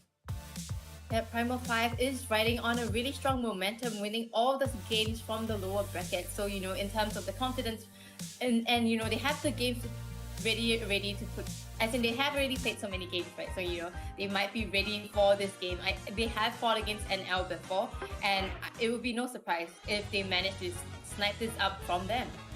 And it looks like... Oh, okay, never mind, they've locked in. It looked like for a second there they were going to leave it open, but there's the Dragonite getting locked in. So it looks like they will play standard, but no bans this time around. So in that case, it seems like both teams wanted to leave everything open. They maybe didn't feel too partial to any sort of bans, and they were just wanting to leave as much open. Maybe it's in Primal's favor. Maybe there were certain picks that were getting banned by No Lucario that weren't giving them a chance. And No Lucario likely wanting to play anything that they can get their hands on and trying to put their best foot forward. And it does look like there's potentially a sub out on the side of No Lucario, with Eris jumping on in there from their side. Yeah, and I think the team composition coming in without any of the bans, it means that Aries will be able to come in with that Cramorant that we haven't seen at all in this competition. So it will be interesting to see how they actually do this. Yeah, I'm very excited to see it in-game. I've talked about this pick quite a lot. I think it's incredibly strong in the current meta. It wasn't really necessarily due to any intense buffs that happened, but more so just with the way the meta is shifted around it. It can either go an incredibly highly mobile build, where it's just able to jump around non-stop and deal a ton of damage, or it can play a little bit more further back. It has to play a bit safer, but it can get a ton of CC and create a bit of self-peel and peel for the rest of the team. So excited to see this one coming out. It is the solo attacker for that team. Yeah, and I think also for the side of No Lucario, they do have the ability to kind of aid this Cramorant just in case he gets a little bit too forward, especially when he uses his Unite move and everybody just kind of like converges on this Bluebird, right? So it's not a bad team composition, I would say. It will just be very interesting to see how that compares to that of Primal 5. They have the Pikachu, they have the Delphox, a lot of crowd control. So No Lucario, they have to be very careful about the positioning. Yeah, I think Primal 5 has what I would consider a bit more sort of standard in terms of the team comp, you know, where you still have most of the roles filled out, where you've got your defender, your supporter, your all-rounder, and then a couple of attackers. Since I feel like, you know, speedsters have been a lower priority for quite some time, which is upsetting. You know, they're no fun to watch, and maybe we just need a new speedster to mix up the meta just a little bit and make them come back. But I think we're also all thankful that they did the nerfs to Absol, because seeing them every single game was not fun. But no, I definitely think they've got a great team comp, and being able to have that Delphox with the lockdown is going to be massive in a lot of these fights. We're already seeing a skirmish break out, and it's getting incredibly close for Primal 5 there. They lose 2 of their members in it as well. So then we got Noyle trying to get out of that fight too, trying to get onto the healing point, but there's so much damage coming at them. Will they be able to secure this one? They do get it. That's a massive play for No Lucario. That's going to keep them much further ahead in this early game, and it going to the lane with Eris and with Cramorant, who's able to cause a lot of havoc in the early part of the game. I think they need a lot to be feared with this pick coming out. Yeah, not to mention the fact that at the bottom lane, Primal 5 has not evolved a single Pokemon there. The Fennekin is not even evolved yet, and I guess also the Chansey. So that means they don't have the ability to provide that sustain. Blissey and the Chansey will be going down, and that gives No Lucario a lot of pressuring abilities, especially with Cramorant's of doing so much AoE damage so early in the game. Yeah, the Cramorant is an incredibly dominant pick early on, so it makes sense to pressure that lane and give it all the power that you need to. And it looks like Cooper is going to go back, take that chippy here as well. So I think it makes a ton of sense to get them in there, but a good rebuttal there. They're fighting on top of the goal, so it's a little bit dangerous this early in the game, but they're so low still. We're talking about how much AoE damage is coming out. Between these two picks, they did a ton. They get pulled it out, and they're ready to go in for round 2, and they clean up another one. Yep, and the Pokemons on the side of Primal 5 still not evolved yet. They have to just back off, allow No Lucario to get their stacks on, especially in the bottom lane. So Primal 5, they need to play it from behind a little bit, just play a bit more safer, because No Lucario, they are known for very aggressive gameplays, and it is definitely showing in this game. It's likely going to be a bit of a change of pace from what we saw before, where Primal 5 were just so incredibly dominant in the previous games that they were able to just muscle people out of the match. But this is going to be a bit tougher. It is no Lucario, so it looks like the confidence is paying off for that side at the moment. Calamity should be able to just barely sneak out of that one, trying to run away from it. Should survive here, but that's a ton of pressure. The heal deny as well. Love seeing that from Solo, and that just goes on to show their prowess on this pick. Yep, so much mobility coming in from the Serena over there. And not to mention, of course, as a Lucario player himself, he knows the pathing to go for, and he goes for both there. He's just denying the water on the side of Primal 5. Noyle going in early. The early take on the Hyper Beam, trying to take that one, but Dev was at the ready and just waited patiently. I think Noyle, bit greedy there, bit aggressive, maybe just a bit of nerves kicking in there while that one happened. So Dev able to show off their prowess in this pick. If Noyle just waits a little bit longer, maybe they'll just worry they're going to get taken down there and they need to just throw whatever they could. But that's a bit of missed timing, which is going to cost them quite a bit in this early game. Yep, Primal 5 definitely needs to prioritize getting all the different levels that they need. What also needs to get is level 9 Blastoise, and that's really when they can go in on the engage onto the side of No Lucario. If not, I feel like they just keep getting knocked out by the side of No Lucario. Yeah, it's looking quite tough for the side of Primal 5. But again, I think they're farming better a little bit than some other teams have so far in this, like, you know, when they're falling a little bit behind. So I think they're making the right sort of plays. They're conceding enough here and just trying to get what they can. They're deciding not to go as aggressive there. As you can see, just pulling off that goal. Conceding a little bit to try and pick up more farm, and that's exactly what they need to do here. I think it's fine to give up this Rotom, take your camps, and then just be ready to defend on top of that goal. And you can see they've already cleared their entire side of the map. So I think great performance from Primal. They're playing very disciplined at the moment. They should just sit back and try and take what they can and defend this Rotom while they still can. Yeah, Cameron. Oh, Cameron, the Unite move that just allows the Rotom to actually go in, and it just zones them out. Primal 5, they don't want to take the fight right there. They know that they need to be farming and finding the EXP that they need to actually engage, but they're not finding these spaces to engage. Eris playing incredibly well there, forcing them off that point with the Unite, just making them respect. And I love seeing that one. And Eris also going in deep, trying to get the takedown there, and does manage to secure it. Incredibly well played from Eris there. Yeah, very strong. I think zoning and as well as the positioning going into all of these different objectives. They know the timing for different things, but Noyle once again, will he be able to get it? No, he doesn't.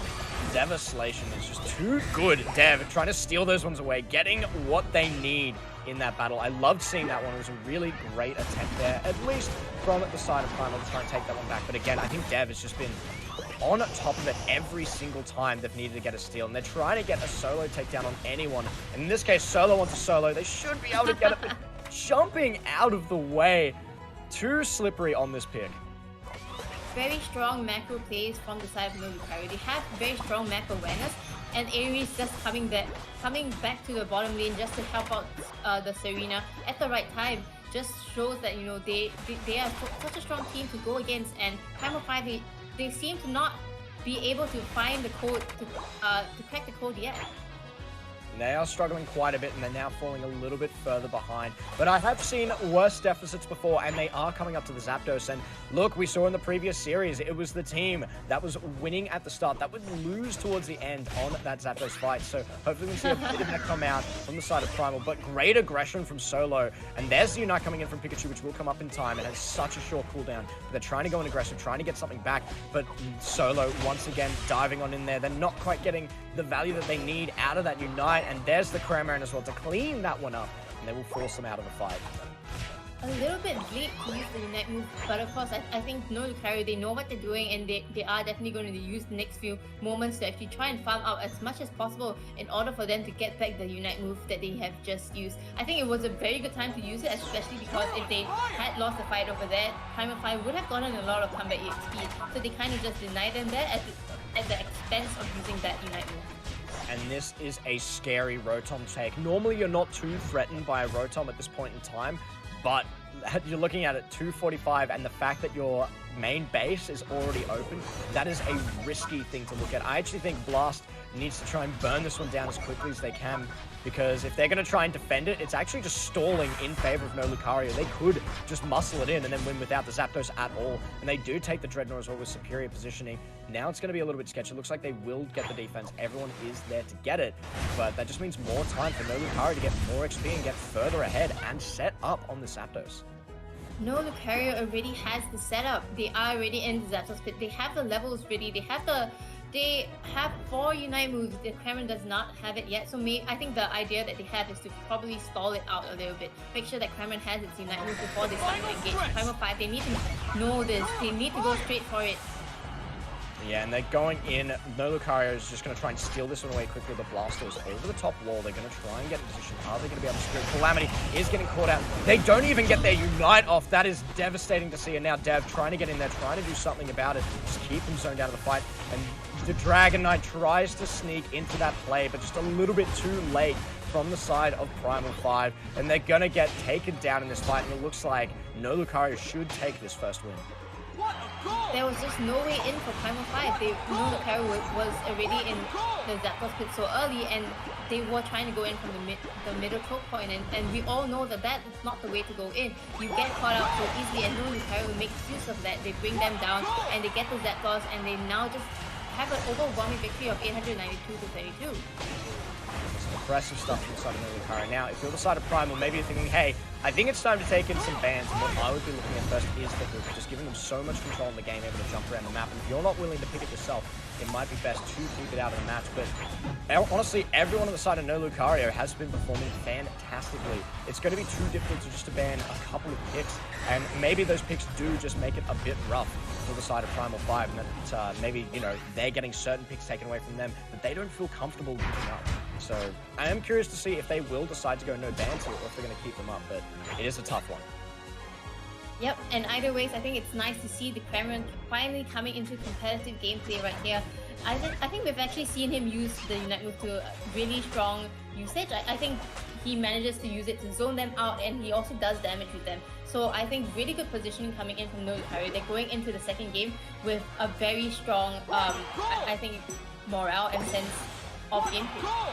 Yeah, no Lucario will be feeling fantastic. They're definitely confident with their decision to decide to go all random, to have a bit of an exhibition match, or the one just previous. But if you're the side of Primal 5, you're looking for a way to get back into this game. And look, it was pretty toughly fought. You did your best, but some great moves coming out from no Lucario. They're getting you on the macro plays, and again, that's why I'm saying it's the Hooper. The Hooper allows you to do so much in terms of a macro perspective that it's going to make it incredibly difficult to get into these matches. So I think it's time to switch things up a little bit, bring the bans back, get rid of the Hooper. Yes, it might mean that you have to give up a few things from your end, but I think it's a better cost to pay, because otherwise that Hooper is just going to run you around the map with the rest of the team. And massive damage from everyone. They're doing quite well. You can see it was very much a team effort from the side of no Lucario. Everyone doing quite a bit. Solo coming out a little bit ahead on that 86k. But yeah, no, it was quite even damage-wise across the board, even on the other side with Primal 5. It wasn't like they were behind in damage. They were actually kind of keeping up with them for the most part. But it's just the macro plays coming in from no Lucario, showing that experience, which is coming out in spades. Yep, definitely agree with what you're saying, right? I think Solo is extremely confident on that Serena, and he's able to do all these gameplay, and Aries is also there to kind of back him up. It's not just the support Pokemons helping those people in the front line, but also, you know, the different attackers, just making sure to be very aware of, you know, the opponent's positioning, and also, you know, the different thresholds of the HP that you have, your team member has, and when to rotate downwards, when to stay top, for example. And that really shows in the gameplay just now. So Primal 5, I think team comp wise it makes sense, but in order to kind of beat no Lucario, you need to be ahead of the game. You need to be aware of all of these strategies that NL has so much time practicing together to actually overcome them. Yeah, and I think that game works if you at least have the Hooper yourself. Maybe they're not confident enough on that pick to bring it out and make it work, but if you can at least match the movements around the map, you can probably find a lot of success with that comp. I don't know what you take out in that case to be able to make it work, but I think it was toughly fought and it was a good attempt. So I'm curious to see what happens to this next game. Do they bring the bans back, or do they decide, hey, we're going to leave no bans up and then we're going to pick the Hooper as well? Because I feel like you have to answer it if you're just going to leave it open. So I think a good attempt, but let's jump into this next one. I'm super excited to see how they adapt, or if it is going to be a bit of a run back and they'll just try running it again, and maybe Primal has some confidence in this comp to make it work. I think what we've seen so far in the games is that, you know, the late game scaling team compositions tend to do better. And that's what I'm feeling in this game as well, right? Like the Pikachu, we've seen it happen before. And even in this game, we don't see that much value coming out of it. I mean, it does manage to maybe squeeze out a little bit more in terms of like being able to use that Unite move, but it isn't able to bring down the side of NL. They manage to do as much damage as the other side, but in terms of the value that they get out of it, it's definitely much lesser than that of a Lucario. Yeah, and I think on the other side as well, in the matchup for Dragonite v Dragonite, we saw Dev absolutely dominating. I did call them Devastation because I saw Devastation in chat, but he was devastating that game, if we can say that. You know, absolutely demolished everyone in that match, going incredibly well, stealing every single objective away as it was timed, and you saw that, you know, just struggling on the side of Primal 5 to be able to get their Dragonite to get in there at full effect, to be able to get those steals, and was a little bit early in most of those situations. So I almost think that's another part of it. If you think it's going to be a mirror matchup again, that's where bans come in. You can get rid of the Hooper, you can get rid of the Dragonite, you don't have to worry about it either, because it looks like the side of Lucario, they're going to be able to time it a little bit better and get those secures. Yep, I definitely think bans will be to the favor of Primal 5. But it depends. I mean, if both teams, they agree that, you know, no bans is the way to go, then that's what we're kind of going to see. If that's the case, then you just have to find a way to actually counter pick or counter the strategy that Lucario has.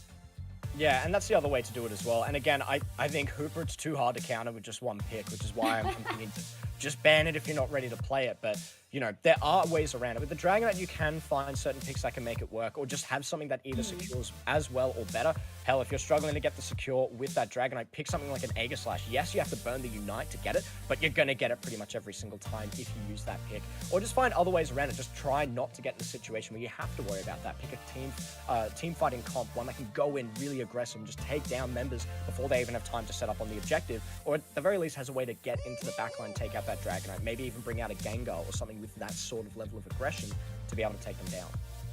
Yeah, or maybe if you're not going to go for an objective securing kind of team composition, you could go for one that's really focused on team fights. And we've seen it before, right? Some teams, they manage to get the objectives, but they lose the team fight afterwards, and we can see how detrimental that actually is in the totality of like the game, right? So maybe that's kind of like the strategy that they can kind of go for if they don't want to go for any bans. They know that Hoopa is more or less going to be picked. They know that Dragonite is going to be picked. So what are you going to pick to counter it? What are you going to do to kind of counter the different kinds of rotations that, you know, Hoopa brings to the game?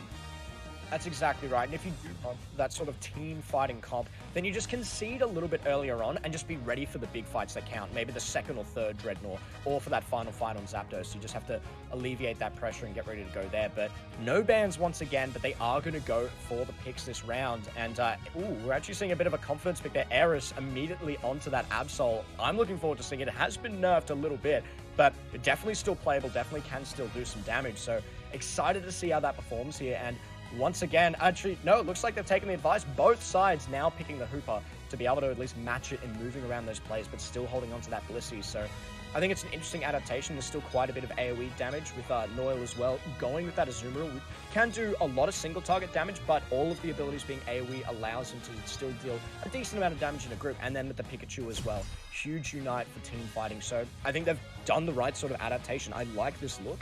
They might be slightly low on damage in certain situations. Again, Azumarill's damage is very situational, so we'll have to see how Noil can perform on this pick. We don't see a lot of it, and on the opposite side, the Absol, a very aggressive way to get in the backline alongside the Serena and the Aegislash. This comp will function much like 3 all-rounder comps, so curious to see how they're going to perform here. Yeah, I definitely like the changes that Primal 5 has made for the team comp.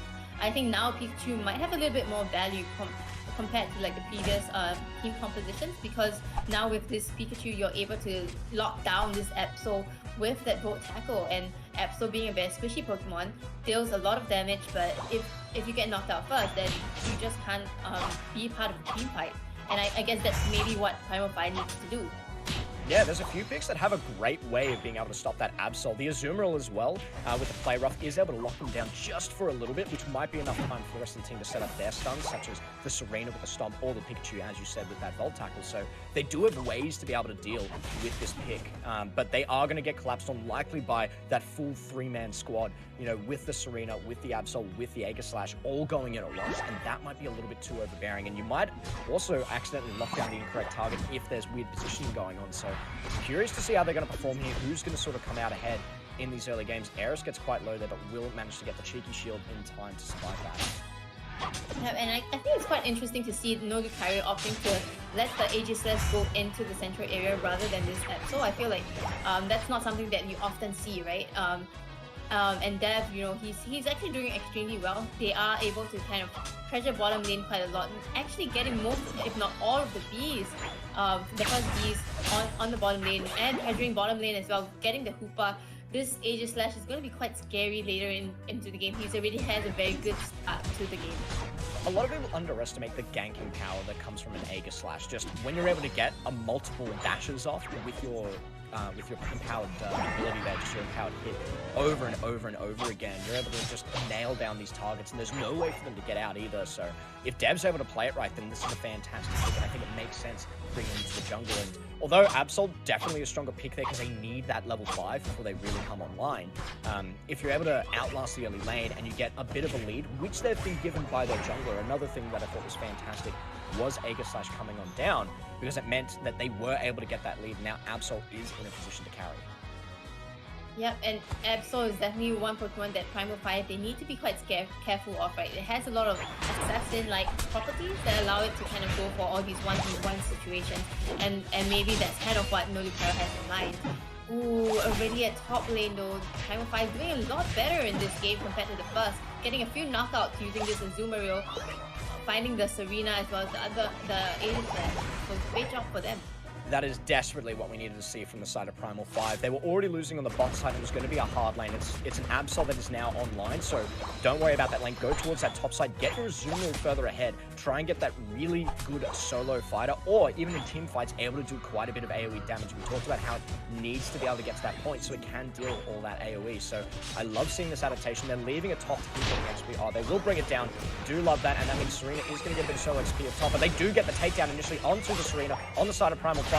Are they going to be able to turn this fight around? There is the Azumarill. It is online. Can it deal the damage that it needs to? It is hitting a solo target at the moment with Dev. Dev gets taken down. Now Snorlax does get a cheeky goal to stay up, but that's a great position for the side of Primal 5. This Azumarill is actually coming in massive, doing a ton of work, forcing the Hooper off that point. Now they're going to try and pull it back, but do they have the damage to secure this? Will it get stolen away? A great secure from the side of Primal 5, and now we're finally seeing it. A great early game from the side of Primal 5, taking advantage of the victory that they had in the top side with that Azumarill, who's come up massive in that battle. Yeah, and now in terms of the levels, they are doing so much better than Nolukario. Nolukario, they have already rotated up for this Rotom, but whether or not Primal 5 will be able to reach that and maybe snag this out, no, they don't. Nolukario is able to get it, but Primal 5, they are responding back with a team fight of their own. You don't mind giving up the Rotom because you can just defend with it on goal and be able to take it out from there. Calamity is getting quite low though. You don't want to see them go down. And they take down Dev once again. Noyle on this pick getting the solo damage. And they keep going in one at a time against this Azumarill. They do get the stop there. But now the rest of the team is in position, ready to defend against Aeris. Aeris does try to get it, but gets locked down by the Serena. Perfect pickoff from Primal 5 there. This is the combination that I was talking about, right? The Pikachu going in with the Volt Tackle brings down the Absol to such a low HP already. He tries to go in with his Unite move, but he just doesn't have enough damage to bring down Angela. Angela responds back with a Unite move, and he's just gone. That was nicely done from the side of Primal 5, getting the fights that they need. Now, this is the game that I wanted to see. It's more scrappy. They're doing what they need to do, forcing these really awkward fights and allowing this Azumarill to be the key player here, which I never thought I'd be saying in a competitive match, because normally Azumarill is in a really odd spot, but they're winning these fights and doing what they need to do. Snorlax getting a bunch of one dunks in. I would expect that they must be going a dunking form if they're just going for these singular takes and then just taking it and running away. Either that or just trying to stall for a bit of time, but we do see the bot side. It is going to be time for that next Dreadnought. Who's going to be able to secure it? Hooper isn't quite in position yet to portal everyone down, and it's going to be a little bit longer for them to get there because they did lose that first goal in the bot lane. Yeah, but it seems like No Lucario is always very aware of where they should be, right? They know that the Dreadnought is spawning, and they are always the first one to respond. Primal 5, they only can kind of react to the onslaught coming in from No Lucario.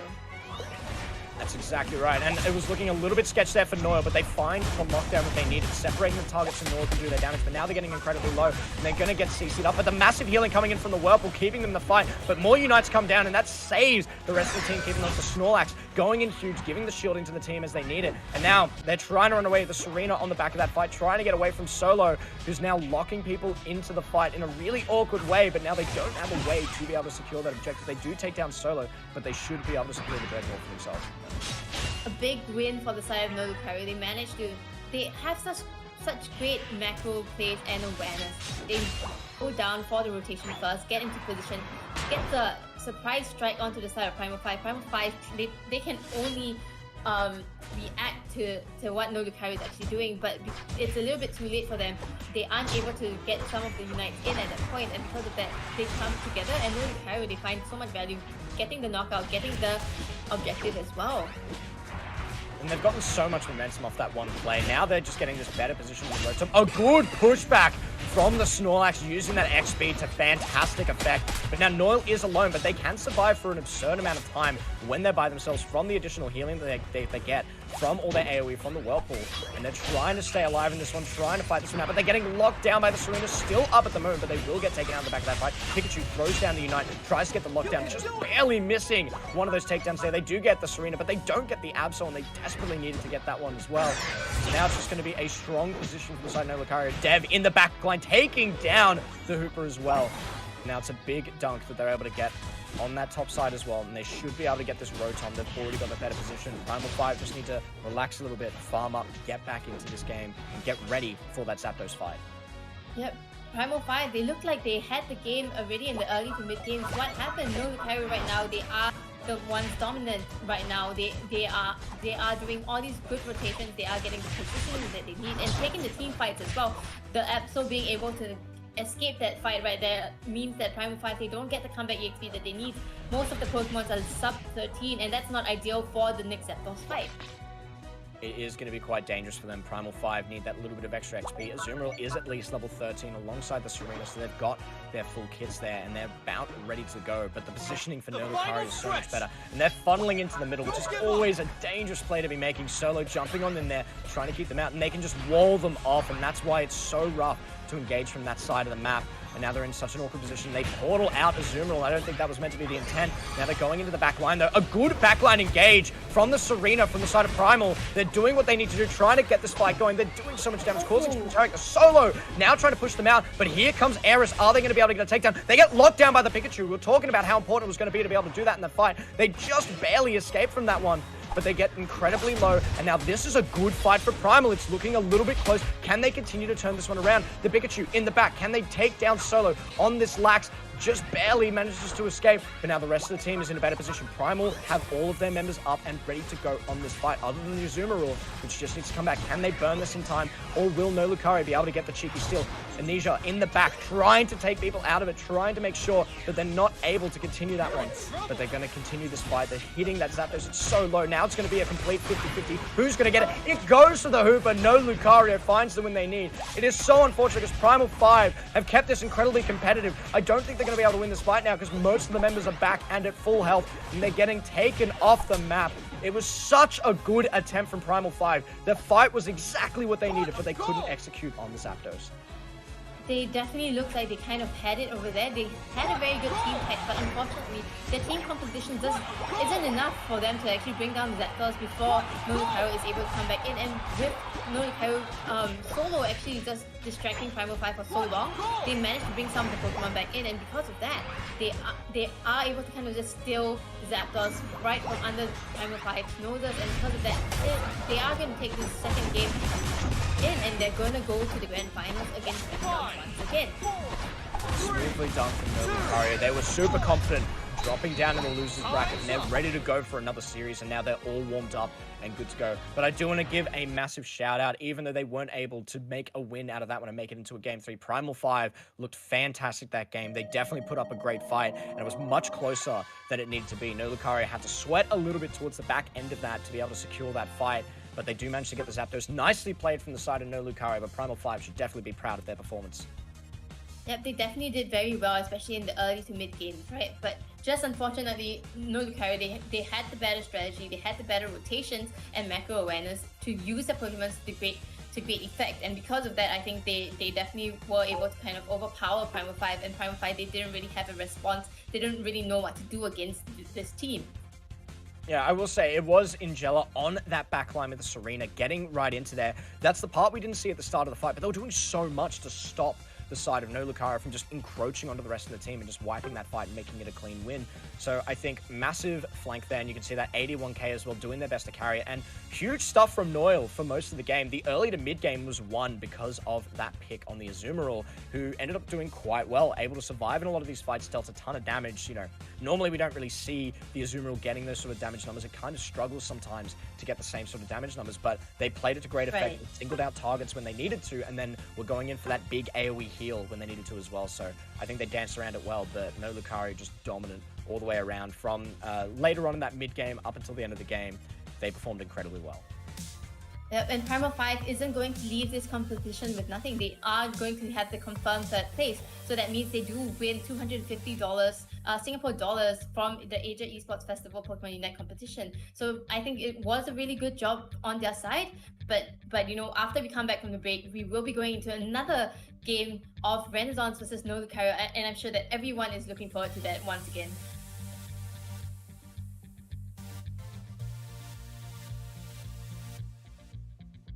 Definitely some great stuff.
And welcome back for one final time at the Asia Esports Festival. We are happy to bring this to you, me and Phoenix here. We are going to go into the grand finals between Renaissance and No Lucario. So who will go back with $1,000 Singapore dollars and $500 Singapore dollars? What's your take on this, Phoenix? I mean, look, I'm just looking for this 6-game series coming on in, so it's fantastic to see. We got a bit of a warm-up a little bit before with the winners brackets final, but going through the losers bracket, No Lucario wasn't afraid of doing that all-random match and ending up down here. Was able to win very convincingly and make themselves back all the way up to the top here. So I'm looking forward to another match. I mean, look, it was already close, those first 2 games that we saw before they went for the all-random match. One win one way, one win the other. So look, I'm curious to see how it's actually going to pan out. We don't actually know for sure which one's actually going to come out on top. Both of these teams go, punch for punch whenever they play together. So I'm looking forward to this match. I'm just keen to see, did they learn anything new from the previous games? Are they going to try something different? Or are we going to see those 3 all-rounders come back again? Or are we going to see, those other adaptations as well? So keen to get into this next series. Definitely left us at the cliffhanger after the second game, right? We were kind of asking and thinking to ourselves who were the Pokemon that they were going to ban. So it will be quite interesting this time, right? It might be completely similar to how it was in the first 2 games, or it might be completely different. Yeah, and enough time has gone past that maybe, hey, they've forgotten everything that they learned about the series and they're just going to go back through it again, and we'll see the 3 all-rounders come back again in the first game and see how that pans out. But look, I'm curious to see. What we did see in the last series was that there was the winners in the first part of the game, the first and mid-game, in those early parts were able to do quite well. But in the back end of the game, it flipped really quickly, and then the other team would win at Zapdos and it was all over. Are we going to see the same thing this time around, or is it going to be more consistent? Will we see that team sort of go from start to finish in a pretty dominant fashion?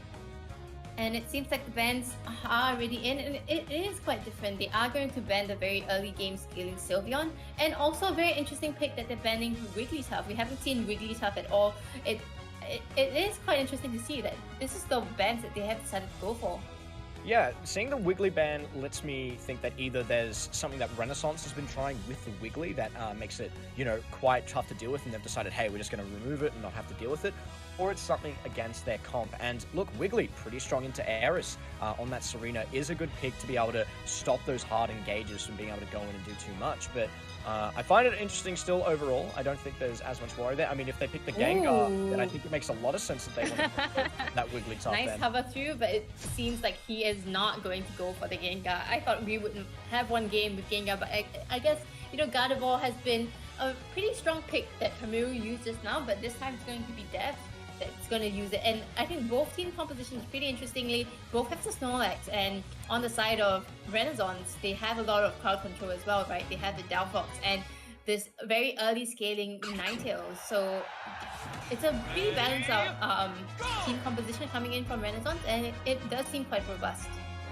Yeah, seeing No Lucario and Renaissance, whenever they pick their teams, they always seem to have a similar read on what they believe is, the meta and what's going to work. Once again, 3 picks, the same on both sides. You already mentioned the Snorlax, but the Blissey as well, and also that Serena. And then still running a relatively similar comp, going double attacker as well. They've just picked different ones.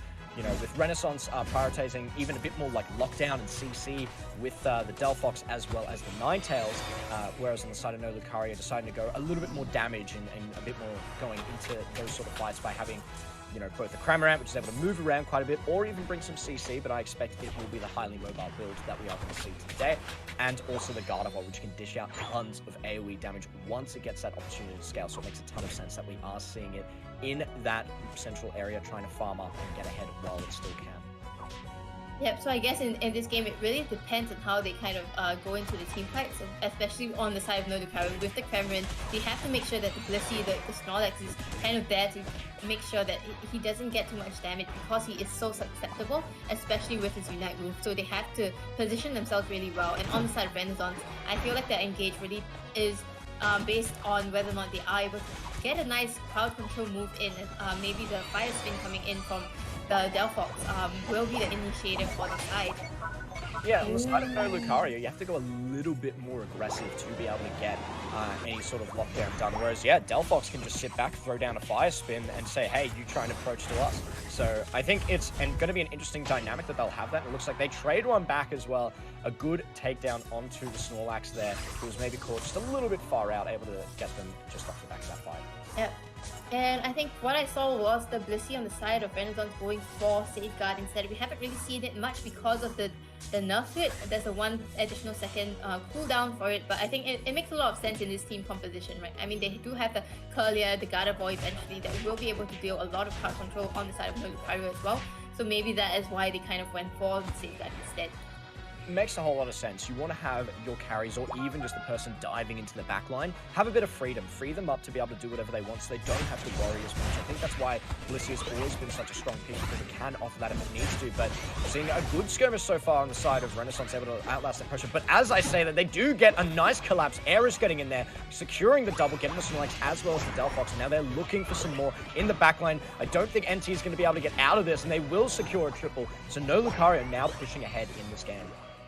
Yep, that means a level 8 Gardevoir before the second set of Bs. So maybe after he clears out all the Bs, he will be able to get his level 9 as they rotate down for the first Dreadnought fight. So I think, Renaissance played it very well. They played very aggressively in the bottom lane just now, but no Lucario, they seem to be the ones to, get the fight that really matters, and they have the advantage in terms of the levels for the first Dreadnought. They do have that advantage, but they don't quite have the level 9 yet. The Gardevoir was just slightly behind. They wasn't able to pick it up, but they do go for the fight. It is secured by the Gardevoir, who doesn't even need it, and they throw the Unite down to catch 3 members, and they're gonna burn through most of them. Ninetale's trying to get out of the fight to stall them from the back end, but will get taken out, and they also take down... Oh, actually, just barely. Kamiru able to get away from that fight, but still getting the double, getting the objective. That's a huge lead for no Lucario. I think Renaissance didn't really... It was a very good decision to start the Dreadnought immediately, knowing that, this Gardevoir is this close to getting his level 9. But just so unfortunately that, as a Gardevoir, you just have so much burst damage, and with that, it was enough to kind of just take it away from Renaissance, and now no Lucario, they have the lead in terms of points and levels as well. Huge props to Gardevoir there, just immediately as soon as they hit level 9, throwing down the Unite, catching those 3 members off guard, and just getting an even further lead. So now, no Lucario definitely in that driver's seat, doing incredibly well at the moment, and have a massive XP advantage at the moment up against Renaissance, who were struggling a bit, and I think it was those additional plays. One, the play up in top lane that went very much into no Lucario's favor, and then not only losing the Dreadnought there, but then also getting taken down and losing that fight as well, losing 2 of their members there. A great move from the side of no Lucario. A very strong push happening now, right, as well as no Lucario. They realize they have 3 Unite moves against Renaissance 1, and they decide to go for the push at the tier 2 gold zone. They managed to take the team fight, they managed to get the Rotom in, they break the tier 2 gold zone, and they seem to be still finding some more value.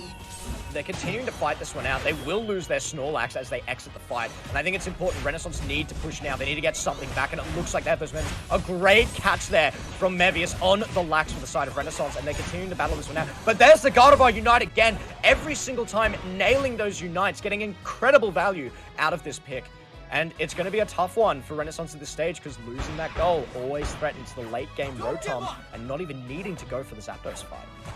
It looked like Renaissance had it with the Snorlax, but they just didn't have enough to bring them down. Instead, no Lucario will be the ones to take out 5 knockouts onto the side of Renaissance and get favorable position for this second Dreadnought. I mean, Renaissance, they can make it in time, but they only have 2 Unite moves. I'm not sure if it's going to be enough. In saying that though, there's no longer that Gardevoir Unite, which is huge in that last fight, but can they get the... No, the Gardevoir burst damage is too much. It's too much every single time, and they're playing this pick incredibly well. Now they're just pushing them over for the rest of the fight. Renaissance tried to get something back. They do get 2 takedowns, but it looks like they continue to fight back. It's a 2-for-2 exchange at the moment. They're trying to take down Solo, but Solo's playing incredibly well on the Cramorant, continuing to get more value back for them, and Yang, caught out of position, will get taken out as well. Massive plays from no Lucario. Ice just doing such a great job keeping Solo alive. This Cameron almost went down after he just used his Unite move. Everybody went onto him, but no Lucario was able to make the most out of that. They've managed to land so many hits onto the side of Renaissance, and once again another 5-man knockout on the side of no Lucario. They are doing extremely well in the first game of this grand finals. And it seems like Renaissance is on the back foot. No Lucario warm from their last games, being able to play those ones as well. And KST actually trying to push them closer to the carry, which could have been a bit dangerous there. But Ice trying to peel them off. They do get a takedown once again, and Renaissance is getting cleaned up left, right, and center. And no Lucario really pushing far ahead in this game. It's going to be incredibly difficult for Renaissance to find an angle, especially when Gardevoir is much better in those sort of team fight situations. So I'm curious as to how they're going to come back from this. Is this a potential takedown onto the Cramorant? That's a lot of XP back in their pocket, but they need more picks like that. Yeah, that is probably the start of Renaissance potential comeback. I think that gave a lot of EXP already. Solo there, definitely a little bit too deep over there, but you know, a fight is happening now and Renaissance seems to be the ones who are winning this. Even taking down the Lax, that's exactly what they need. Just take those slow picks, back away. It's totally fine to not completely wipe their team. You're just looking to stop this Rotom from pushing in, and you're just looking to take a few takedowns without losing too much yourself. Get the farm. There's a lot of XP up on the map. This could be the comeback that Renaissance needs. If you clean up most of this farm on your side of the map and don't give it over to no Lucario, you should be back in this game. But that does mean you're probably going to have to give up the Dreadnought, which would be a lot of XP, as well as a nice little buff on the side of no Lucario. No Lucario also opting out of the fight right there. They know that if they kind of fully commit to that case, they might lose out in terms of knockouts, and Renaissance will be able to come back into this. Instead, they are kind of repositioning themselves into the Dreadnought side of the map, but they aren't actually going to start. I think they are kind of looking for an angle to kind of go in or maybe catch them off guard here. Make sure that Renaissance, they don't get the EXP that they need for the last final Zapdos fight. I actually think if anything, you try and concede it. They do stop it for a little bit, which means it's likely that they're not going to turn around and rip. So if they can get a few more of these camps, they might get the EXP that they need. But I think it's more important to get that and also to get positioning. They better not go through this choke point. They know the lesson. They're going wide instead, and I love seeing this. We've seen a few too many times in this tournament where they're just trying to fight in the choke point when they really don't have to.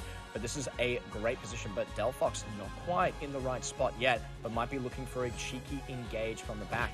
We'll just have to wait and see. No Lucario confident with their position. They have 300 points, but that means Renaissance can take their time setting this up. They don't need to go in straight away. If they want to get the perfect fight and they can win it, then that could be exactly what they need to turn this game around. But they've got to be careful with this Gardevoir. The engage there from Mevius. They're trying to push away the team. They're trying to split everyone out, and I think that's a good play, but no one else was there to engage on it. Massive Unite coming in from the Lax, but no one's really there to catch up. And the engage there from Rebonks to try and take out the Gardevoir from the back line. They're doing a lot of burst damage, trying to take down Yang, but Yang is kiting back very effectively, but the Gardevoir is still up. The comeback could still happen. This Ninetales is getting a ton of value. Yang playing it incredibly well, pushing back, alleviating all that pressure, and they take down the Gardevoir as well. It should be a fight in favor of Renaissance. They just want to clean everyone up, so it's not up to chance. It's not up to a flip, but they did lose another member there. They need to take this down, and then all three of them need to get dunks now. Yep. KST going in for one last ditch effort. He's so low. Renaissance doesn't take him down, and then the Zapdos as well. Cramorant is back, but it won't have enough time to come back for this. Renaissance, they managed to get the Zapdos. It seemed like they were playing from behind for so long in this game, but they managed to once again take the Zapdos away from him. Will no Lucario be able to defend against Renaissance now is the question. Unfortunately, it doesn't look like they're able to, and a very great job from Rebongs there to also get that extra dunk. Give a bit more safety. You don't want it to always just be one goal's difference, because that's when it gets quite tight and it can be very difficult to try and defend against that. They're now getting collapsed on, but this is a good position. Renaissance just need to defend, and it's 10 seconds left. They're not going to be able to push. A perfect fight. Renaissance had the patience, they had the setup, and they played incredibly carefully. They kept the Gardevoir out of the fight, so they couldn't use their Unite on the rest of the team. And then Yang positioning perfectly, kiting away, and they're able to secure that win. Renaissance, they play this game very patiently, making all the right decisions that they need. Going into the Zapdos pit, even though they were in a disadvantage, they go in from the top. They wait for no Lucario to show up, and they find the right angles to go in. Delphox waiting even more patiently behind them. Only once the attackers on the side of no Lucario were down, he come in to kind of finish up the job, and with that they managed to get the Zapdos, and with that they get a first win against no Lucario. There was actually so much to unpack from that play, because yes, no Lucario, I think, made the right decisions all along. They positioned perfectly. They decided to stall on the Zap because they knew they didn't actually need to go for it. But what actually would have worked out better is if they tried to rip it really quickly, force RNS to go through the funnel and push themselves into that tight corridor where they can just dumpster them and just deal a ton of damage and then force them into an awkward situation. So unfortunately, they don't end up doing that because they're trying to make the right play. They didn't need to push for it, but then Renaissance played it perfectly. They were patient. They went through the top side. They waited until they were set up and they had the angle that they were looking for. And I've got to give it to Mevius as well. That initial engage, jumping right into the middle of the team, throwing the Unite and knocking most of their team up. I think it was 4 members out of the 5 and just causing a lot of havoc. I think it was massively well done from Mevius, and then the rest of the team played around it perfectly. Rebongs engaged right on top of that Gardevoir, forcing them off. Kamiru zoning non-stop with those fire spins. Yang kiting away, and Blissey just keeping everyone in that fight. Just topped up and ready to go. I think it was magnificently done and masterful stuff from Renaissance. Yeah, very well played. I think they were very patient, and I feel like No Lucario, they seem to have this problem of making really good decisions in the early to mid game, but they're just not able to kind of translate that into the far end and the late game of this game. And because of that, you see them kind of just fumble a little bit at the end, and sometimes that's the part that really just ends the game for them, right? I mean, look at Renaissance. They've come back from like a 300 points deficit and taking it in the first game. So I think it is very high pressure, and now they have been making good decisions. They just need to make sure that as they go into the late game, they are calm and they are making all these decisions as well. It's the story of this extended best of 6 series, but we saw it again. Winning the early game doesn't matter that much because the other team just finds the angle that they need and they win the late game. I think both teams have shown that they can play from behind, and it's interesting to see how the meta in this current series is evolving. It's like, okay, can you win that late game fight? And that's the most important part of it. So I think that's why a lot of the time scaling is the most powerful, because Zapdos can just flip a game so fast. So I think it's great. Great mental fortitude from Renaissance to realize, hey, it's fine. We can flip it at Zap and we should be able to win it. And even more so that they played it patient. Most teams would rush in there, try and get it taken down and get a position quickly. But they took their sweet time, and I think that was a beautiful thing. And that's where the experience comes in. But again, I don't want to completely dumpster on No Lucario now, because I think they played it well. They were winning most of that game. They had the right idea, getting the positioning and then trying to force them into an awkward situation. But I think if they played a little bit more to their comp and actually forced the Zapdos there, tried to start ripping it quickly, if they have 2 choices on the side of Renaissance, you can try and come in through top and then you just lose the Zapdos because you don't get there quick enough. And then, Lone Lucario will just burn it. Or you try and push through the tight corridor to get there quicker, but then you're in the tight corridor and then Gardevoir can just lock you all down. So I think No Lucario potentially missed an opportunity there, but it's hard to tell because I think it was a smart play just to wait for it, since you don't need it to win that game there. Yeah, I definitely think so. And right now, I think what I'm questioning is whether or not we will see the same kind of bans. I think both teams were doing really well, I think, in the first game. Very confident plays on both sides in terms of the picks as well. So, and I think the team just synergize with each other extremely well, such that, I'm not entirely sure are they going to keep the same bans or are they going to go for something different? Yeah, if you're the side of No Lucario, you just say, hey, great, we just need to play that final fight better. So forget this, we'll run it back, we're happy to do it again. And if you're on the side of Renaissance, you might be thinking, hey, our early game didn't go well, but you could also be thinking, yeah, but we just won it late game anyway, so let's run it back. So I almost wouldn't be surprised if we saw it again, but I think there will be some slight adjustments. I think the side of Renaissance needs to find a way to get through those early games a little bit better for wear. And on the side of No Lucario, they're potentially looking for ways to secure that end game fight and make sure that they're not caught into a tight spot like they were this time. Yeah, I definitely feel like I can feel the value of this Cramorant, right? It's able to deal so much damage in the early game, pressure the lane so much, but also with his Unite move dealing so much damage, it's also able to zone out the other side. And we saw how, because of that, they were able to kind of push towards the tier 2 goal zone of Renaissance, and that kind of put in a lot of pressure for them. But at the same time, Renaissance, they are extremely well versed with the game, and they knew that wasn't the timing for them at that point. They just let it in, and they did what they needed to do to come back into the game, and we definitely saw a very great performance coming in from them. So yeah, going to game 2, it's a little bit more. It's NL. They have their backs towards the wall. They are kind of fighting for this $1,000 in the grand prize of things. So it's. Both teams, they really want to do as well as they can for this competition.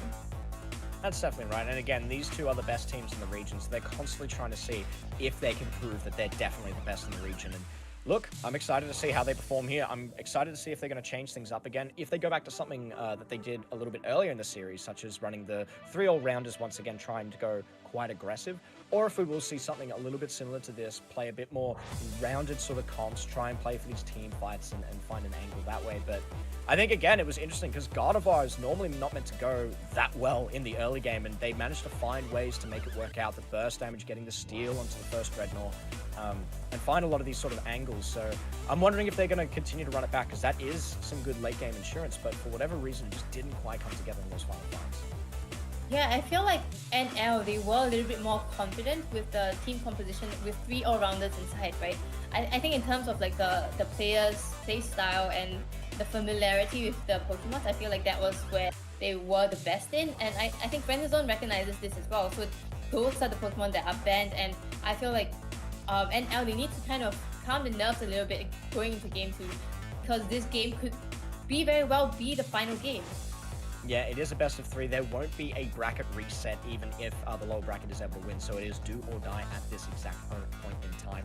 But that's honestly almost more of an advantage to them, because it means they don't have to go for an even longer series, but they do need to come up with a win here and one more afterwards. So we'll see if they can get a bit of momentum, push this to a Game 3 situation, or if it is just going to be a nice clean sweep from Renaissance, the rested players that had a bit of time to relax after that bit of a for-fun match. You know, I am interested to see if more of that comes up, but I think both of these teams are going to take it seriously. They're both after the money here, and it is 2 top teams, so they need to go all out.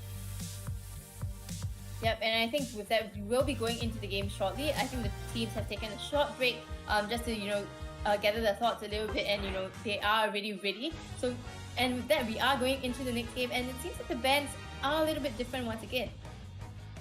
Yeah, they are changing it up a bit more, and I do like that Renaissance is banning out that Dragonite once again, trying to deny that 3 all-rounder comp from coming into them, and it looks like they will actually, they might be thinking of it again in a different way, but I imagine they will change things up. The Garchomp, I think, is just a cheeky little mouse. I don't think we're going to see that one come out. It does have a Blissey, though, and I'm very firm on the opinion that a Garchomp with a Blissey can still work in a lot of situations, but yeah, no, I like the Sylveon ban as well, trying to prevent that sort of early game spiking attacker, as well as getting rid of both the Ninetales and the Venusaur, which have been sort of comfort picks from Renaissance. We've seen them fall back on these picks a lot of times, and the Ninetales was massive in that final fight, kiting out effectively, being just tanky enough by having the Aurora Veil to be able to survive from this.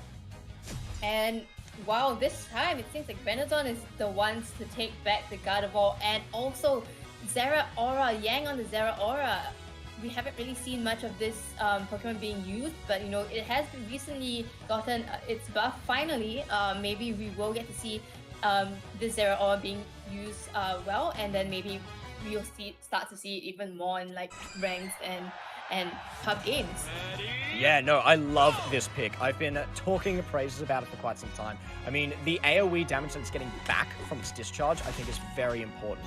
When it lost that, it kind of dropped off in popularity a little bit. It found other life through the Wild Rush sort of build, but that was always a little bit awkward. You did get some nice lockdown on the single target, and you got the sort of invulnerability by being untargetable, but you lost a lot of that AoE damage, and I think pairing this alongside a Gardevoir, if you go the discharge build, and they're all going to get locked in from the Gardevoir Unite, I think it's a fantastic pick, and it is going in lane to allow that Gardevoir to scale up. Yeah, but it needs to be a little bit careful though, because it is going against a Hoopa and Cameron, so both of them range are able to poke him down a little bit, denying him farm and putting on a lot of pressure in bottom lane, even though this is a 2-1-2 kind of situation. Yeah, it's definitely going to be a scaling pick in this situation. Zeraora always kind of was by having a late Unite, and I believe it did get a cooldown reduction, well, not a cooldown reduction, a earlier Unite at level 9 now, I think is when they changed it to. Oh, the Marchwell coming in just manages to catch them unawares, and Yang, he needs to kind of go back. He almost goes down, but a great find from Dev, just hiding in the bushes right there. Renaissance didn't have the vision for it, and they kind of pay for it because of it. I think it was fantastic. Picking Dev to actually go into the jungle as this Machamp, I think is a perfect move, actually, because it allows that lockdown in the early game, just getting that dynamic punch, jumping in there, and going bot lane, I think was the perfect move. There's no way that Gardevoir is really going to be able to help out that much in a fight anyway, and you need to shut down the Zeraora early, make sure it doesn't scale up that quickly, and just delay that for as long as you can, and then that way your side can continue just to put on the pressure, and you don't have to worry about this insane wombo combo that's going to come out with the Zera Aura with the Gardevoir together. Yeah, definitely go for the bottom lane, especially because of how important the first Dreadnought always is in all of these games. I feel like if you get the first Dreadnought, you're kind of more or less have the advantage to kind of lead yourself, snowball into the game and win the game entirely. So of course, bottom lane, they are able to pressure it a little bit more with this Machoke, and I think it will benefit them towards the first Dreadnought fight later. Yeah, and I think it was a wise move to rotate most of the team down. Yang was struggling a little bit, and you need to try and get some scaling back in, and they do get some dunks. But a nice counter engage from Dev. They should be able to pick up the teleport out. Flawlessly done, but they're going back into the fight. This might be a little bit risky, and they're trying to get away. Mevius quite low, does sneak their way out of that. The Serena up at the top of that lane is able to sneak that back, but Rebongs also getting quite a bit of XP in this top side, and they won't have to worry too much about trying to contest against this with Hooper, so they should get a bunch of this solo XP. Level 7, a nice little burst of XP there, but the takedown onto the Hooper as well. Nicely done from the side of Renaissance. Yep, and I think now Dev is just a little bit short of his level 9, unfortunately. I don't think he will be able to get it, and Renaissance is already starting on this. They have the Gardevoir out, they have the burst damage. The Hoopa is the one who grabs it, and now they are going on to the side of Nolucari to fight, win the team fight once again. They bring down so many, they will probably go and get the first tier, maybe even push towards the second tier with the Unite moves of Serena and Gardevoir, but they decide to kind of just back away, get the farm, and maybe rotate upwards towards the side of Rotom. That was a brilliant fight from the side of Renaissance, and it's incredibly scary. Again, the scaling that's going to come out from this side, the massive AoE team fight potential, but there is still a Machad on the side of No Lucario, who could be the champion that we're looking for, but they need to show some brilliant plays here. There it is! That's exactly the play that we were looking for, and they do get one takedown, but they do lose themselves as well. Solo trying to make more happen from that play, but so much pressure being caused by Renaissance. Even though that was the perfect engage from the Machamp there, it wasn't quite enough. Air is also getting caught out just a little bit, has to back away. Rebongs keeping up this pressure, diving behind the towers, does get another one even between those goalposts, able to sneak another one away, trying to go for a big dunk, wasn't quite able to secure it. Here comes Dev once again. Can they bring this back? Can they get the damage that they need? But they're just too slippery on that Serena. Yep, just falls short of getting a little bit more knockouts onto the side of Renaissance. This Premier needs its level 9 before it can actually do all of this fight. They need the Unite move, they need the Blissey Unite as well, but they just can't seem to find it. And Renaissance, they want to break this goal zone before they take the Rotom, but Nolucari, they keep on responding. Will they have enough though? I think if you're the side of No Lucario, you're actually kind of happy with this situation, even though you're being forced onto your goal. They're not actually doing anything else. They're not trying to farm up, and you're just getting a few extra takedowns. You're behind, so you're getting the bonus XP. They have decided to rip onto that Rotom instead. I think that is a wise call. Just get it done and get it out of the way so you can start farming back up, because you're just slowly throwing tiny bits of XP to No Lucario with every single takedown that they manage to sneak away. But this is due to the advantage of the side of Renaissance. Look at the positioning and look at the timing of the Rotom. It is Dreadnought time once again, but no Lucario. The Hoopa is only level 7. They don't have what it takes to kind of just bring the entire team back here. Yeah, and he almost gets caught out here. It would have been great for No Lucario to grab it, but no, they aren't able to. Renaissance to get the second Dreadnought, and that's going to increase the level lead that they have onto No Lucario at this point. A little bit greedy, trying to chase after that takedown for a bit too long. Zera Aura, lots of mobility, able to get out of a lot of these awkward fights, plus now has a bit of shielding on the discharge as well. And they have ended up going for that build, which I love seeing, so I'm excited to see how they can perform in these team fights. We've already seen great effect coming out from this pick, as well as from the rest of the side of Renaissance. Rebongs, I think, has been the key player so far, just unrelenting pressure up in that top side on that goal, but we'll see if they can continue to keep it up as a squad. Yep, and No Lucario, they have the Unite moves on the Hoopa, they have the Unite moves on the Kremlin. They need to find a time to do it, and maybe this is the time that they're looking for. KSC pops his Unite move. Kremlin is going in deeper towards the second goal zone, but nothing much is actually happening. They aren't able to translate it into any value at all. the Machamp decided to stay towards bot, and I think if you're going to go for that play, you have to go all in on that play, and everyone just needs to make it work. And, like, I think it wasn't a bad look, but it's also going back to the second goal. They're going to get much more healing from there, and it's going to be way too hard to battle it. And now, that Unite is down for the next few, and I'm not sure if they're going to be able to get it back. It might have even just been a, hey, I want to make sure I use it now, so it's back up in time for Zapdos, but I think it was a bit of an awkward one to do, and they didn't get much value from it. Yeah, and that also means that they have no more time to use their Unite move. It's 3:15 on the clock. If they use it, it's going to be very dangerous because they might not be able to have it in time for the Zapdos fight. But Rebound is going in, he's trying to find them. Oh, Solo, he goes down to Kamiru. Kamiru on the Gardevoir gets the knockout, and the Serena gets the knockout onto the Pyramid as well. It seems like teamwork on the side of Nolukario that they're known for. It's crumbling. Renaissance is just poking holes in all of the strategies that Nolukario have in mind. It looks like they are getting quite exhausted, the team. Nolukario has been playing non-stop. They had to play through that losers bracket, get a couple more games in, and it seems like that might be taxing them at the moment. But in saying that, the story of this series has been the team that's winning loses it at Zapdos. So there is still a chance Nolukario might be getting the flip buff here, and they might be able to find it, might be able to see it happen, and we do see Machamp is up towards that top up. They might rotate down, but a lot of XP in the side of Renaissance, and they're positioned well to be able to make this one work. It seems like Nolukario is trying to go for a sneaky dunk in, but even if they manage to get the 100 in, they are going to still be at a disadvantage, and I feel like Renaissance, they're going to just start the fight without the Machamp, and Hoopa's going to be able to bring the Machamp in, but will Renaissance be able to kind of respond to that quicker? Oh, smart cancel there from Kamiru, just completely denying that play. I feel like Hoopa needs to make him go in now, but that means Kamiru also is in the fight, who's a very important member. We do say that Machamp is important as well, but they're kiting for a while. We need to see how the rest of the fight's going. And they teleport back in, and they've lost the Serena, and the Machamp is so low. They're trying to make this fight work, but unfortunately, Nolukario is kind of pushing them out of the pit. But at the same time, Renaissance still a few more members up, still willing to fight this one out. Ice surviving for so long. They take down the Hooper as well. Now there's a slight advantage to Nolukario. They need to finish up this fight. They're going to go for the zap. They know they have to flip it now, but Yang could get a cheeky steal. Are they going to go for it? NT and Yang are both still up. They're going to just go for the hard 50-50. Nolukario has no choice. They need to make it happen. It needs to be here. And Machamp takes it. This looks like it could be a Game 3 situation, but they still need to get the dunks. Blissey running immediately for it. Cramorant running straight down. There's an easy goal for them to take, and they get the takedown on top of the Blissey as well. But now Dev is quite low. Will likely go down here. They do get taken out, and we do see Zeraora on the backside of that fight trying to get another cheeky dunk, but there's too many in that central area. They will just get more value from this, and now they finally have a slight lead of actually now a considerable lead. I don't think the side of Renaissance will be able to get there in time. They need to gain composure, group up, and make this fight work, but it is just two supporters left up on the side of Nolukario. Yeah, Renaissance, they need to kind of rush all the way inwards there. Maybe the Hoopa will not be able to defend this. He's actually going to give out the tier 2 goal zone. No, he's not. KSC comes in, rebounds, doesn't get the 50 in, he doesn't get the 100. 24 seconds left on the clock. Renaissance, they don't have the Unite move that they need at all. I feel like Nolukario, they can defend this, and that probably means we will have a Game 3.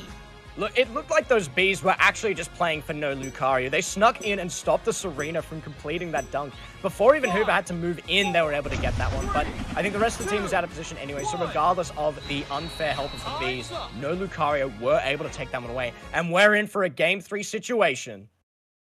That's always something that we look forward to. And I must say that the Machamp going to top and kind of just baiting the Gardevoir there, you know, to actually pretending to actually want to dunk, but instead finding the knockout on Kamiru and kind of forcing the fight and Zapdos while that was happening, kind of just secured the victory for the side of Nolukario. It looked as though Renaissance had it in the bag, but Nolukario, they come back in from the back, and it's exactly like you said, right? Whoever wins the early game seems to lose the end game, and yeah, we will be going to Game 3. So yeah, what I'm expecting for this game is just both teams to completely run it down. They both understand the meta. They need to lose as fast as possible, and then in those last 2 minutes, just bring it back. So looking forward to people just going in and doing some weird strats, just standing on top of the enemy fountains, just trying their best, you know, to get picked off by someone. In the hopes that they'll fall behind. But no, that was an incredible comeback. It was great to see Machamp playing incredibly well. We were like criticizing it just a little bit, but they both had a way to get back into the fight. And I think the Gardevoir just overstayed it a little bit too long. And it meant that Machamp was able to jump back into the fight, later after the Hooper brought them in, and they were just able to clean that one up. It was a tight fight and very close, but the Gardevoir was a key player there, and I think it meant more for the side of Renaissance to have the Gardevoir there in the fight to battle it out, rather than losing the Machamp, because they had other ways to engage. They still had the Serena, and their main damage threat with the Cramorant was there. So I think losing that Gardevoir just completely disjointed what Renaissance needed to do. So a good heads-up play from No Lucario and a great punish from Dev on that Machamp. Yeah, definitely a very well-played game from both sides. These games have been so close, and I'm just so excited to kind of go into the third game. I can't really fathom what they're going to try and do, right? I feel like No Lucario, they're very confident with, having all these all-rounder picks. They had Dev on the Machamp, they have Serena, Solo on the Serena, and Aries himself plays a very strong Lucario as well. Maybe these are the picks that Renaissance wants to take note of. They want to ban these comfort picks for No Lucario, make sure that they're playing on a field where, they're not confident with, force them to make decisions that they're not comfortable with, and maybe that's how they kind of win this game. Yeah, and on the side of No Lucario, I think you need to consider getting rid of that Gardevoir. I mean, 102k, it was the most damage in the game for that one. And, even though they were able to split it up, I don't think they're going to make that same mistake again. I think they're just going to say, hey, let them take the 50 dunk. Let's just win the fight now before the Machamp even comes back. And, maybe that's the play that they need to go for. So I think Gardevoir wouldn't be a bad ban here, and I think it makes a lot of sense. Okay, and for this next game, because Renaissance has been in the upper bracket, they will have the first pick on the bans. So that gives them a little bit more advantage going to this last game and for, winning all the games that they have gone so far. So it will be quite interesting to see what they decide to ban. I feel like it's good for them to actually go for the all-rounder bans and force No Lucario to play in a situation where they aren't as confident in. And I feel like that's probably the way that they can come back, because like No Lucario, they have been able to kind of read or play mind games with the side of Renaissance, especially in that last game, right, with the Machamp. And I feel like they still have the potential to do it again. So Renaissance need to try and find a way to stop that from happening if they want to win the $1,000 if they get first place. Yeah, and I'm definitely expecting Renaissance to be first banning the Dragonite. If you get rid of that Dragonite, it will stop them from being able to run that 3 all-rounder comp. They seem to rely on that one to make it work out. So that way they have that sustained sort of damage, the range damage, as well as having that secure on the Hyper Beam. Without that, they don't seem to be confident in running that. So I expect that'll likely be the first ban, dictate those bans, and then they'll have another ban up their sleeve. So they have that decision to make sure they deny seeing that 3 all-rounder, which was able to come back massively in that first game of the winner brackets final that was happening before. Yep, I definitely agree with you. I mean, if we're looking at both sides, the team comps that they're bringing into this game, what we're actually seeing is that, they don't have a Pokemon that has that much objective secure. And that means that they are always forcing both sides, Renaissance, No Lucario, they have to be taking the team fights first. And that's how we've been seeing the game in Game 1 and Game 2 go. You can't just force the Zapdos fight, because it really is going to be a 50-50, and they want to be assured that the victory at the Zapdos pit, right? It needs to be more than 50%. It needs to be like maybe 75%. And the only way you can do that with the current bans is with a very team fight focused team composition. Yeah, that's exactly right. And honestly, it was only that last game where we saw a proper 50-50 flip, where they just sort of said, all right, Zoro is still there, screw it, we've got to go for it anyway, this is our only chance. And I think it was the right play. If they wait too much longer, the rest of Team Renaissance just get back into position, and then that way they could just, change the fight once again. So I think it was a very wise move just to rip it and go for the best and hope you can take it down fast. So they did manage to do that, but you're completely correct. They need to win these fights before it gets to a flip, because otherwise they're just going to steal them away and sneak them back from them. And they just need to have confidence in those fights rather than trying to risk it for the biscuit. That's exactly right. And I think, No Lucario, Renaissance, they probably have to, think about what they want to bring into this last game. How are they going to surprise, the other side? What are the kinds of strategy that they have not tried out yet? What are the things that they want to try in this last game? Do you want to go with something that you're extremely comfortable with, or are you going to try something extremely different, such that, the other team, they know what you're doing? I mean, look, they could just convince them once again to go into an all-random, no bans, and see how that one pans out. Because it worked out for them last time, maybe it works again. But I think with money on the line, they're not going to go for that play. So I mean, look, there's definitely a lot of things that they can do. We know that they're capable players. We know that they can play a lot of things. So there's a lot of different angles that they could try and take. They could go heavily index into that team fight, sort of team comp, and just go anything that has sort of large, big unites that kind of like do this AoE damage.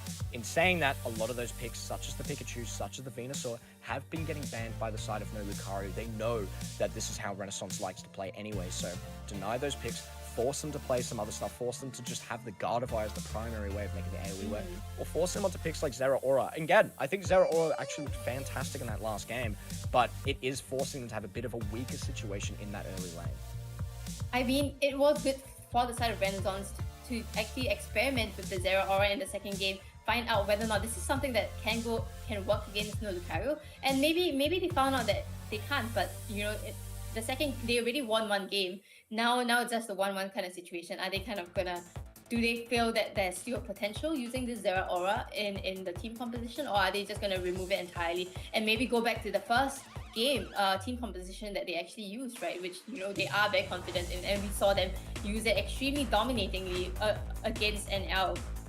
Yeah, they might just go for the run back to what they've done previously. And again, you've said it just then. It's basically a best of one at this point. There's only one game now, so everything goes out the window, and it's time to do something new, or time to go back to something that you know you're comfortable on. A lot of the time, I think that's always the right play. You know, if you're in a situation you're not sure if you can just muscle through and win, relax, pick something that's comfortable, something that you know you're going to make the right decision on when you're playing it, and pick that. Even if it's not necessarily the best for the comp, occasionally that can be the way. You don't always need to play for the comp. If you play for comfort and you're nailing it and you're just leagues above what the enemy team's doing, you might be able to get away with it. Yep, and I think it really depends on what the bans are and whether or not no Lucario knows this as well, right? How are they going to try and counter what Renaissance is going to do? Are they going to decide to ban out the Hoopa? They have been using it so far, and I think to very good users, very different kind of users actually. I think with KST on his Hoopa, just spamming his Unite whenever it's possible, even though they don't really find much value out of it. But you know, all of these small decisions kind of affect the entirety of the game in this 10 minutes, right? So yeah, it really does come down to who makes the better decision, and I think with that, the players are ready, and we will be going into the third and final game of this Asia Esports Festival Pokemon Unite competition. Who will be the one to bring away with them this $1,000 SGD? We will show you soon. Yeah, and look, I think going for the Hooper ban wouldn't be a bad idea. They've decided not to do it. I think Renaissance, smart move. Again, we were saying it before, banning that Dragonite right off the bat, just stopping it, that sort of 3 all-rounder sort of comp. But they might even look for a similar kind of engaged comp anyway. I actually like the look of this from no Lucario, and it's a good adaptation. Maybe you don't get the Dragonite, but instead you go for the Gengar and just try and go even harder for that engage. And if Aeris goes, say, the Power Up Punch build, there is still that secure, not as strong as the Hyper Beam, but they can still make it work. And they're sticking to their guns with their bans, staying on that Ninetales as well as the Venusaur to deny that completely. And I also love getting rid of the Cramorant. It's been incredibly effective in these games. Well, no Lucario taking a bet with Dev on this Gengar. I feel like Gengar is a really strong pick. It's able to kind of burst down the other side, but at the same time, the very moment you miss a single move, you are pretty much dead, because that is when everyone is going to close up on you, and as a very squishy Pokemon, that's kind of like when you just disappear, like poof.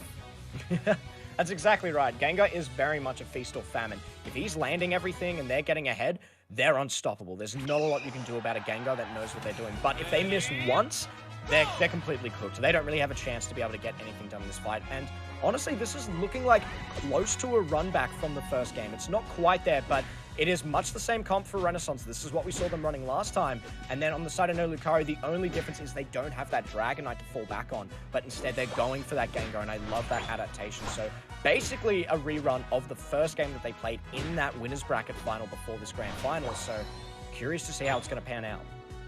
Yeah, I do wonder about the Pikachu pick, right? We've seen how it does so well in the early to mid games, but it hasn't really shown us that it's capable of doing so, bring so much value towards the mid to late game. So I'm just wondering if this time Yang will be able to bring this Pikachu to and his team to victory as well. Yeah, Yang seemed a little bit off in the game that they played in that first series, just not quite getting the value that they needed. But when paired up with this Machamp as well, I think as long as they've got their synergy together and they're able to get that lockdown, and Kamiru already trying to work on that synergy early, but then we also see Haunter. This is the pick that I really want to talk about, because this is the thing that's very different between each of those series. And the Haunter might be the difference maker. It might be more dominant than the Dragonite, or it might end up being just much weaker. It depends if Dev is going to be able to execute and be able to land everything they need to. They're already in position. They have gotten those Bs mostly for themselves. A good take there from the side of Nolukari.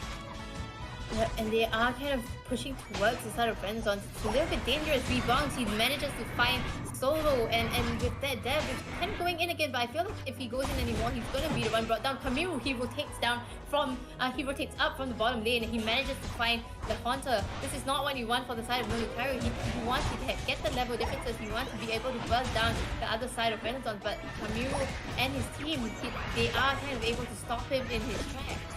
That was a risky play from the side of Nolukari, and they do get punished for it. Kamiru is able to get back. They get one takedown off the back of that fight, but they've returned again, and Kamiru, massive teleport back in, huge damage, is getting quite low, but should still be fine. Should find the extra damage there. Gets another takedown as well. Nicely done from the side of Renaissance, playing this champ incredibly well. Kamiru knows how to play this pick. Already almost level 8, and he hasn't even taken his central aerial yet. He is going to be probably level 9 by the time he reaches the bottom lane for the Dreadnought and for the second set of Bs. So Nolukari, they have to be very careful about this Machamp. They don't really have a Pokemon that can bring it down so soon. Dev, he is going to be crucial to Nolukari, but at this point, he's just not able to do what he needs to do. And because they've gone the more risky sort of build, the one that scales much better, mind you, and we're seeing some great effect coming out of it now, and they have gotten, again, will they commit to this play? They teleport themselves out of that fight. 2 get a few more dunks, though, but I think that's the one issue with this version of the build. It does struggle a little bit as soon as you end, whereas with the Shadow Ball builds, you have a little bit more time. You can make a few mistakes before you get really punished for it, but nicely done to secure as well on Lucari, which was going to be their main way to secure this anyway. And it looks like they're not even trying to contest this, but I'm not sure I don't actually mind this play too much. They're getting quite a bit of pressure on the top side. They're still trying to get camps, and if they can get this Rotom as well, they'll get them a massive early advantage pushing this one in, if they can even take down this goal as well, or at least get it quite low, so there's the chance of it coming back. But Kamiru in position, level 9, has the Unite, is throwing it, is going to use it, will take down, just barely dodges out of there, Dev, but they're still getting a lot of pressure. Will take it down off the back of it. Kamiru continuing to chase this one up, fighting off ice, and Aeris just has to sit and watch. And they don't get much value out of that Rotom pick, so well fought from Kamiru once again. Very unfortunate that the Haunter is still level 8 instead of level 9. I feel like if that was a level 9 Gengar, it would have turned entirely different. The outcome would be entirely different, and perhaps that was kind of what they needed. They were a little bit impatient. They went in when they weren't ready to take the team fight, and Renaissance, they punished them for it once again. They have the advantage in terms of points and in terms of the level, so no Lucario, they need to be more careful here, but they might be able to find some value here this time. A great catch there from Solo. Can they secure it? They do get the secure there, but now the rest of the team's getting collapsed on again. Kamiru is in the right place at the right time every single time in these fights, and just able to turn them around as soon as it looks like it's a half-decent play from the side of No Lucario. Kamiru is right there to counter back. Yep. We haven't seen much value from this Gengar yet. It was a very risky pick, but we definitely expected much more stronger gameplay from the side of Dev, but we haven't seen it yet. Maybe this is the time for it. They still have chance to come back into this game with the second Dreadnought. They are already in position here, trying to find if there's any Pokemon that they can go for. And again, it is the heavily scaling build. Once you get to the late game, you can just non-stop teleport on top of those targets, dealing a ton of damage. So there is still a chance it can come back. And it has a Blissey in the pocket as well, if it is able to get the defense it needs. But it is getting shut down here. A great catch. There's the Unite there. They portal out as well, so they should be back in and ready to fight just afterwards too. Are they going to be able to turn this around? No, Lucario now has the better advantage. They do get the lockdown onto the opposing Serena. And there comes the Machamp. Tons of damage coming in, doing so much in that battle. They're continuing to fight back and forth, and they do get the secure for themselves. Renaissance playing too well. Kamiru is massive on this Machamp, playing like an absolute Machad today, and we love seeing it. Yeah, and I think no Lucario, they found a pretty good angle to kind of go in there. Gengar, he does get a knockout onto the Pikachu in the back lines, but still, Renaissance, they managed to get the Dreadnought, they managed to win the team fight still. So they are looking very, they really have a very strong advantage at this point still.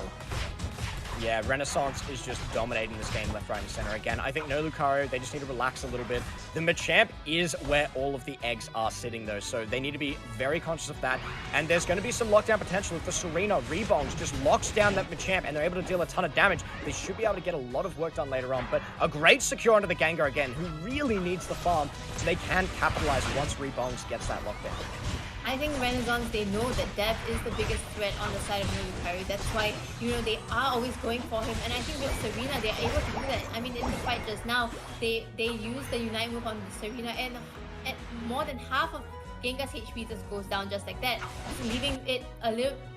Leaving Renaissance with the time to kind of use any other Pokemon to bring it down. And because of that, Dev, he just can't get his EXP up. He can't get the knockout that he needs, and he's not translating it in the team fights when his team needs it.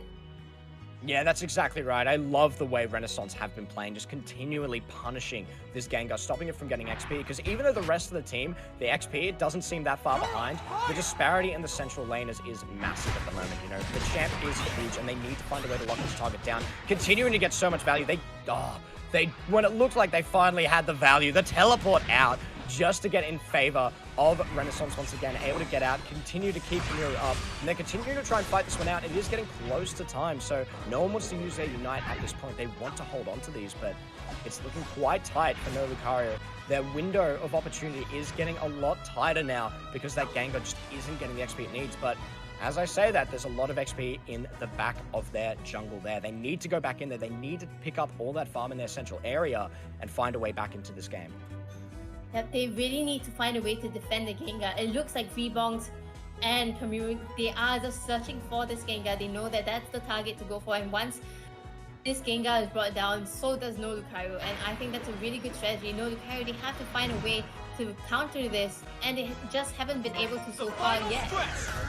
Yeah, and unfortunately, it's still level 12 for the Gengar, not even level 13, which they definitely need, but the fight's going to kick off. They're trying to kill as much damage as they can. Kamiru is getting a nice Unite there, but doesn't get too much value out of it. They get enough, but the steal comes in from the Lucario. We're talking about the potential that it could take it, and now they need to rush in and get as many dunks as they can. Actually, they're going to try and back out, but they're getting stopped as well. It's going to be so tough because the rest of the team's in position. They really need two people to stop some of these dunks. They do get, but they're going to get the double up dunk. I love that the Felicity has stayed on it, and they got the resets they need. Renaissance is ahead, but it is definitely still winnable. Gengar is trying to cause some havoc, is trying to get some stuff in the back there, but now the team is rotated back, but there's not that, actually, there's a decent amount of time. If the rest of No Lucario group up and can find a way to make this work as a team, they may be able to get two big goals in terms of strength. The problem is both sides, they have all 5 Pokemon up. Okay, no Lucario has 4 Pokemon up, so it's going to be hard for them to kind of push through. I mean, they do have the Unite move on Serena, and Renaissance, they don't have anything at all, but that means you still have to clear them out, and that's going to be extremely hard. Yeah, what I would have loved to have seen there is actually just the team splitting up and trying to get to that top side. Just deny that Hooper Tech there, but unfortunately Gengar was a little bit too far back, so they weren't able to get in position. It looks like Renaissance should be able to win this one. They got 2 takedowns, so it's going to be incredibly difficult for no Lucario to do this with only 2 members left. Well defended by Renaissance, and just a dominant game overall. They completely shut down that Gengar. I loved the idea of it, but maybe picking something else there might have been a bit better. Hell, maybe picking an Aegislash, which does have that secure potential with its Unite, might have been the better way to go, and they still would have found a way to get into it, but I think they valued that consistent damage, and loved getting a chance to see a Gengar out here, but didn't quite work out for them this time around, and they are likely going to lose this one. There's 10 seconds left. They're not able to get in position. Incredibly well played from Renaissance, who will take this series. Renaissance, they finally have the bragging rights. They lost to no Lucario in the regionals, but now they have won the Asia Esports Festival, and they are going to be the ones to bring back the $1,000 SGD value from getting first place. Really good job for both teams, I feel. Renaissance, especially Kamiru on that Machamp, actually getting so much value from the early game and just snowballing their team all the way to the late game. No Lucario, they forced out a 50-50 fight at the Zapdos. They managed to steal it, but they just can't translate that into Gozo dunks, and Renaissance, they just take the victory from under the feet. Yeah, definitely right about that, Machamp. It was insane. Kamiru played it incredibly well. We saw at one point it was level 14 to Gengar's level 11. And yeah, Gengar only able to deal that 50k, then it was meant to be the biggest damage dealer. And then look at the side, Kamiru, 115k there. That is a ton of damage coming from the Machamp there. And the rest of the team's still doing some respectable numbers too, with the 74k on both Rebongs and Yang. So they're definitely not pushovers here. They definitely did what they needed to do. But Kamiru was a huge player in that game, almost solo carried that in some senses. It was insane the amount of pressure that they had, always in the right place at the right time. Yeah, okay, and I think we need to give a little bit more credit to where credit is due. I think Rebongs as well as Yang, they finally found the angle to bring the Pikachu to give you 74,000 damage. He was present in a lot of the team fights, and I think just able to bring down a lot of the Pokemon to a lower health for Kamiru to do his thing, right? So really good job to the side of Renaissance. They did amazingly in that game. I think the team composition was well thought of, and they managed to strategize against the side of No Lucario. So congratulations to the side of Renaissance for getting first place in the Asia Esports Festival Pokemon Unite competition. Huge plays there coming in from Renaissance, but I do want to give a little bit more credit from No Lucario. One, accepting to have the lower bracket fun fest for that final round, being able to go in with an all-random one and accepting to do that. Playing through losers bracket as well and still winning that and looking confident doing it. And they still had a good form in that last game. I think they did have a chance with Eris trying their best to keep them in the game with a cheeky steal on that Lucario. And if, hell, one more member was up and got a dunk, maybe they end up winning that game. They back in time and they're able to defend. But unfortunately, it was a great capitalize from Renaissance. They already had that lead, and then they were just able to push them out before they could get too much done. So a good attempt from No Lucario, but Renaissance definitely the champs here today. Incredibly well done. Yeah, and in third place we do have Primal 5, so they will be walking away with $250 SGD, while No Lucario will be walking away with 500 SGD, and Renaissance taking home $1,000 SGD. So congratulations to all these three teams, and to those teams who joined us for the first time as well. We hope that you guys are still we encourage you guys to continue playing Pokemon Unite, and we hope to see you guys more in future competitions to come. Yeah, we saw some exciting stuff. Casual, for instance, they looked fantastic. Look, they had a bit of a rough time, but they ran some interesting comps, and I was excited to see what they were trying to bring to the table. And it's a shame we didn't get to see more of the players before they got knocked out of the tournament as well, so we could see some more interesting stuff happening from those teams. But honestly, great job all round, and also a shout out to Primal. They had a good attempt. They almost made it a 3-game series in that losers bracket final. It was close. They almost made a bit of an upset, but unfortunately just barely missing out on that one. So some great plays today. I think everyone that played in the tournament today did a fantastic job and should be very proud of the performance that they had today. Yep, and with that, we have come to the end of the Pokemon Unite competition at the Asia Esports Festival. It has been a really good time here, and we will be signing off, Phoenix as well as me, Artisan. See you soon.